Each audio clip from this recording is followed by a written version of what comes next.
Winning Punjab ਦਾ special programme ਖਬਰ ਸਵੇਰ ਦੇਖ ਰਹੇ ਹੋ ਤੁਸੀਂ ਤੇ ਮੈਂ ਹਾਂ ਲਖਵਿੰਦਰ ਸਿੰਘ ਮਾਨ ਲੈ ਕੇ ਹਾਜ਼ਰ ਹਾਂ ਪੰਜਾਬ ਦੀ ਰਾਜਨੀਤੀ ਦੀਆਂ ਕੁਝ ਵੱਡੀਆਂ ਤੇ ਅਹਿਮ ਖਬਰਾਂ। ਅੱਜ ਦੇ ਇਸ ਪ੍ਰੋਗਰਾਮ ਦੇ ਵਿੱਚ ਗੱਲਬਾਤ ਕਰਾਂਗੇ ਰਾਜਾ ਵੜਿੰਗ ਦੇ ਉਸ ਬਿਆਨ ਦੀ ਜਿਸ ਦੇ ਵਿੱਚ ਉਹਨਾਂ ਨੇ ਪੂਰੀਆਂ ਰਾਜਨੀਤਿਕ ਪਾਰਟੀਆਂ ਨੂੰ ਇੱਕ ਮੰਚ ਤੇ ਇਕੱਠੇ ਹੋਣ ਦੀ ਅਪੀਲ ਕੀਤੀ ਹੈ ਕਿ ਰਾਜਨੀਤਿਕ ਪਾਰਟੀਆਂ ਉਹਨਾਂ ਦੀ ਇਸ ਅਪੀਲ ਨੂੰ ਮੰਨਣਗੀਆਂ ਜਾਂ ਫਿਰ ਨਹੀਂ। ਗੱਲਬਾਤ ਕਰਾਂਗੇ ਭਗਵੰਤ ਮਾਨ ਦੀ ਸਰਕਾਰ ਦੀ ਜਿਸ ਦਾ ਕਿ ਲਗਾਤਾਰ ਵਿਰੋਧ ਹੋ ਰਿਹਾ ਹੈ। ਹੁਣ ਭਗਵੰਤ ਮਾਨ ਦੇ ਮੂਸੇਵਾਲਾ ਪਿੰਡ ਨੂੰ ਲੈ ਕੇ ਵੀ ਲੋਕਾਂ ਦੇ ਵੱਲੋਂ ਵਿਰੋਧ ਹੋਇਆ ਹੈ। ਸੋ ਕਿਸ ਤਰੀਕੇ ਦੇ ਨਾਲ ਹੁਣ ਉਹ ਪਰਿਵਾਰ ਨੂੰ ਮਿਲਣਗੇ ਇਸ ਬਾਰੇ ਗੱਲਬਾਤ ਕਰਾਂਗੇ ਤੇ ਨਾਲ ਹੀ ਨਾਲ ਗੱਲਬਾਤ ਕਰਾਂਗੇ ਇਸ ਪੂਰੇ ਘਟਨਾਕ੍ਰਮ ਤੋਂ ਬਾਅਦ ਜਿਵੇਂ ਕਿ ਕਾਨੂੰਨ ਵਿਵਸਥਾ ਦੀ ਦਹਾਈ ਲੋਕਾਂ ਵੱਲੋਂ ਦਿੱਤੀ ਜਾ ਰਹੀ ਹੈ, ਵਿਰੋਧੀ ਪਾਰਟੀਆਂ ਵੱਲੋਂ ਦਿੱਤੀ ਜਾ ਰਹੀ ਹੈ, ਜਾਂ ਫਿਰ ਸਿੱਧੂ ਮੂਸੇਵਾਲੇ ਦੇ ਕਤਲकांड ਤੋਂ ਬਾਅਦ ਜਿਮਨੀ ਚੋਣ ਦੇ ਸਮੀਕਰਨ ਕਿਸ ਹੱਦ ਤੱਕ ਬਦਲਣਗੇ। ਸਿੱਧੂ ਮੂਸੇਵਾਲੇ ਦਾ ਕਤਲ ਹੈ ਜੋ ਉਹ ਇਸ ਚੋਣ ਨੂੰ ਕਿੱਥੇ ਤੱਕ ਅਫੈਕਟ ਕਰੇਗਾ, ਇਸ ਬਾਰੇ ਗੱਲਬਾਤ ਕਰਾਂਗੇ। ਤੇ ਗੱਲਬਾਤ ਕਰਨ ਦੇ ਲਈ ਮੇਰੇ ਨਾਲ ਜੁੜੇ ਹੋਏ ਨੇ ਸਿਆਸੀ ਮਾਹਰ ਦੇ ਤੌਰ ਤੇ ਪ੍ਰੋਫੈਸਰ ਜਗਰੂਪ ਸਿੰਘ ਸੇਖੋਂ ਸਾਹਿਬ। ਸਭ ਤੋਂ ਪਹਿਲਾਂ ਸਵਾਗਤ ਕਰਦੇ ਹਾਂ ਸੇਖੋਂ ਸਾਹਿਬ, ਸਵਾਗਤ ਹੈ ਜੀ ਪ੍ਰੋਗਰਾਮ ਦੇ ਵਿੱਚ। ਬਹੁਤ ਸ਼ੁਕਰੀਆ ਜੀ। ਸੇਖੋਂ ਸਾਹਿਬ, ਪਿਛਲੇ ਦਿਨਾਂ ਦਾ ਇੱਕ ਘਟਨਾਕ੍ਰਮ ਦੇਖੀਏ, ਪੰਜਾਬ ਦੀ ਕਾਨੂੰਨ ਵਿਵਸਥਾ ਤਾਰ-ਤਾਰ ਹੋਈ ਵੀ ਹੈ। ਲਗਾਤਾਰ ਵਿਰੋਧੀ ਧਿਰਾਂ ਆਮ ਆਦਮੀ ਪਾਰਟੀ ਦੀ ਸਰਕਾਰ ਨੂੰ ਇਸ ਮੁੱਦੇ ਦੇ ਉੱਪਰ ਘੇਰਦੀਆਂ ਹੋਈਆਂ ਨਜ਼ਰ ਆ ਰਹੀਆਂ ਨੇ ਤੇ ਲਗਾਤਾਰ ਰਾਜਪਾਲ ਸਾਹਿਬ ਨੂੰ ਵੀ ਲੈਟਰ ਲਿਖੇ ਜਾ ਰਹੇ ਨੇ, ਉਹਨਾਂ ਦੇ ਨਾਲ ਮੀਟਿੰਗਾਂ ਹੋ ਰਹੀਆਂ ਨੇ। ਹੁਣ ਜਿਵੇਂ ਕਿ ਕੱਲ ਰਾਜਾ ਵੜਿੰਗ ਜੋ ਕਿ ਪੀਸੀਸੀ ਦੇ ਪ੍ਰਧਾਨ ਨੇ, ਉਹਨਾਂ ਦਾ ਇੱਕ ਬਿਆਨ ਆਇਆ ਸੀ ਕਿ ਪੰਜਾਬ ਨੂੰ ਬਚਾਉਣ ਦੇ ਲਈ ਸਾਰੀਆਂ ਰਾਜਨੀਤਿਕ ਧਿਰਾਂ ਆਪਣੇ ਰਾਜਨੀਤਿਕ ਜੋ ਮਫਾਦ ਨੇ ਉਹਨਾਂ ਨੂੰ ਇੱਕ ਪਾਸੇ ਕਰਕੇ ਪੰਜਾਬ ਨੂੰ ਬਚਾਉਣ ਦੇ ਲਈ ਸਾਰੀਆਂ ਧਿਰਾਂ ਇੱਕ ਮੰਚ ਤੇ ਇਕੱਠੀਆਂ ਹੋ ਕੇ ਆਮ ਆਦਮੀ ਪਾਰਟੀ ਦੀ ਸਰਕਾਰ ਦਾ ਵਿਰੋਧ ਕਰੀਏ ਤੇ ਪੰਜਾਬ ਨੂੰ ਬਚਾ ਲਈਏ। ਕਿਵੇਂ ਦੇਖ ਰਹੇ ਹੋ ਉਹਨਾਂ ਦੇ ਇਸ ਬਿਆਨ ਤੋਂ ਬਾਅਦ ਕਿ ਸੱਚਮੁੱਚ ਸਾਰੀਆਂ ਰਾਜਨੀਤਿਕ ਧਿਰਾਂ ਜਿਨ੍ਹਾਂ ਦੇ ਰਾਜਨੀਤਿਕ ਮਤਭੇਦ ਬਹੁਤ ਜ਼ਿਆਦਾ ਹੁੰਦੇ ਨੇ ਕਿ ਉਹ ਇੱਕ ਮੰਚ ਤੇ ਇਕੱਠਾ ਹੋਣਗੀਆਂ, ਕਿ ਇੱਕ ਮੰਚ ਤੇ ਇਕੱਠਾ ਹੋ ਕੇ ਆਮ ਆਦਮੀ ਪਾਰਟੀ ਨੂੰ ਵੱਡਾ ਇੱਕ ਸੰਕਟ ਪੈਦਾ ਕਰਨਗੀਆਂ? ਕਿਵੇਂ ਦੇਖ ਰਹੇ ਹੋ ਇਸ ਪੂਰੇ ਮਾਮਲੇ ਨੂੰ? ਧਿਰਾਂ ਇਕੱਠੀਆਂ ਹੋਣਗੀਆਂ ਜਾਂ ਨਹੀਂ? ਕਿਉਂਕਿ ਅੱਜ ਕਾਲ ਕੀਤੀ ਗਈ ਹੈ ਰਾਜਾ ਵੜਿੰਗ ਦੇ ਵੱਲੋਂ ਸਾਰੀਆਂ ਰਾਜਨੀਤਿਕ ਪਾਰਟੀਆਂ ਨੂੰ ਇੱਕ ਮੰਚ ਤੇ ਇਕੱਠੇ ਹੋਣ ਦੀ ਚੰਡੀਗੜ੍ਹ ਦੇ ਵਿੱਚ। ਵਿਰੋਧੀ ਪਾਰਟੀ ਹੋਣ ਦੇ ਨਾਤੇ ਤੇ ਉਹਨਾਂ ਦਾ ਫਰਜ਼ ਬਣਦਾ ਕਿ ਜਿਹੜੇ ਪੰਜਾਬ ਦੇ ਮੁੱਦੇ ਹੈ ਜਾਂ ਪੰਜਾਬ ਦੇ ਜਿਹੜੇ ਇਸ ਵੇਲੇ ਕਰੰਟ ਮੁੱਦਾ ਹੈ, ਲਾਅ ਐਂਡ ਆਰਡਰ ਦਾ ਬਹੁਤ ਵੱਡਾ ਮੁੱਦਾ ਹੈ, ਜਾਂ ਜਿਸ ਕਿਸਮ ਦਾ ਗੈਂਗਸਟਰਿਜ਼ਮ ਚੱਲਿਆ ਉਹਦਾ ਬਹੁਤ ਮੁੱਦਾ ਹੈ, ਉਹਦੇ ਉੱਤੇ ਇਹ ਜਿਹੜੀਆਂ ਹੋਰ ਵਿਰੋਧੀ ਪਾਰਟੀਆਂ ਹੈਗਾ ਉਹਨਾਂ ਨੂੰ ਨਾਲ ਲੈ ਕੇ ਤਾਂ ਕਿ ਸਰਕਾਰ ਨੂੰ ਜਵਾਬਦੇਹੀ ਬਣਾਇਆ ਜਾਵੇ। ਪਰ ਮੇਰਾ ਇੱਕ ਸਿੱਧਾ ਸਵਾਲ ਇਸ ਪਾਰਟੀ ਦੇ ਮੁਖੀ ਸਾਹਿਬ ਨੂੰ ਹੈਗਾ ਕਿ ਉਹ ਆਪਣੀ ਪਾਰਟੀ ਦੇ ਸਾਰੇ ਹੀ ਜਿਹੜੇ ਧੜੇ ਹੈਗੇ ਆ ਉਹਨਾਂ ਨੂੰ ਨਾਲ ਲੈ ਕੇ ਅੱਗੇ ਚੱਲ ਸਕਣਗੇ? ਕਿਉਂਕਿ ਇਸ ਵੇਲੇ ਕਾਂਗਰਸ ਪਾਰਟੀ ਵਾਲੇ ਇੰਪ੍ਰੈਸ਼ਨ ਇਹ ਹੈਗਾ ਕਿ ਇਹਨਾਂ ਦਾ ਘਰ ਜਿਹੜਾ ਹੈਗਾ ਉਹਨੂੰ ਵਰਟੀਕਲ ਹੌਰੀਜ਼ੌਨਟਲ ਡਿਵਾਈਡਡ ਹੈਗਾ। ਪਰ ਜਿਸ ਕਿਸਮ ਦੀ ਧੜਾਬੰਦੀ ਇਹਦੇ ਵਿੱਚ ਹੋਈ ਆ, ਜਿਸ ਕਿਸਮ ਦੀਆਂ ਜੜ੍ਹਾਂ ਇਹਦੀਆਂ ਖੋਖਲੀਆਂ ਹੋਈਆਂ ਵਾ, ਜਾਂ ਜਿਸ ਕਿਸਮ ਦਾ ਇਹਦੇ ਵਿੱਚ ਲੀਡਰਸ਼ਿਪ ਕ੍ਰਾਈਸਿਸ ਹੈਗਾ, ਮੈਨੂੰ ਲੱਗਦਾ ਵੀ ਐਪ ਤੌਰ ਤੇ ਉਹਨਾਂ ਦੀ ਪਈ ਆ। ਪਰ ਕਈ ਵਾਰੀ ਹੁੰਦਾ, ਪੰਜਾਬੀ 'ਚ ਕਹਿੰਦੇ ਆਪਣੀ ਪੀੜੀ ਮਾਰਨ ਵਾਲੀ ਗੱਲ ਹੁੰਦੀ ਆ ਜਾਂ ਆਪਣੇ ਅੰਦਰ ਝਾਤੀ ਮਾਰਨ ਵਾਲੀ ਗੱਲ ਹੁੰਦੀ ਆ ਕਿ ਜਾਂ ਸਿਰਫ ਬਿਆਨਬਾਜ਼ੀ ਕਰਨੀ ਹੁੰਦੀ ਆ ਕਿ ਅਸੀਂ ਜਿਹੜੀ ਅਪੋਜੀਸ਼ਨ ਪਾਰਟੀ ਜਿਹੜੀ ਹੈਗੀ ਆ ਉਹ ਸਾਡੀ ਜ਼ਿੰਮੇਵਾਰੀ ਬਣਦੀ ਆ।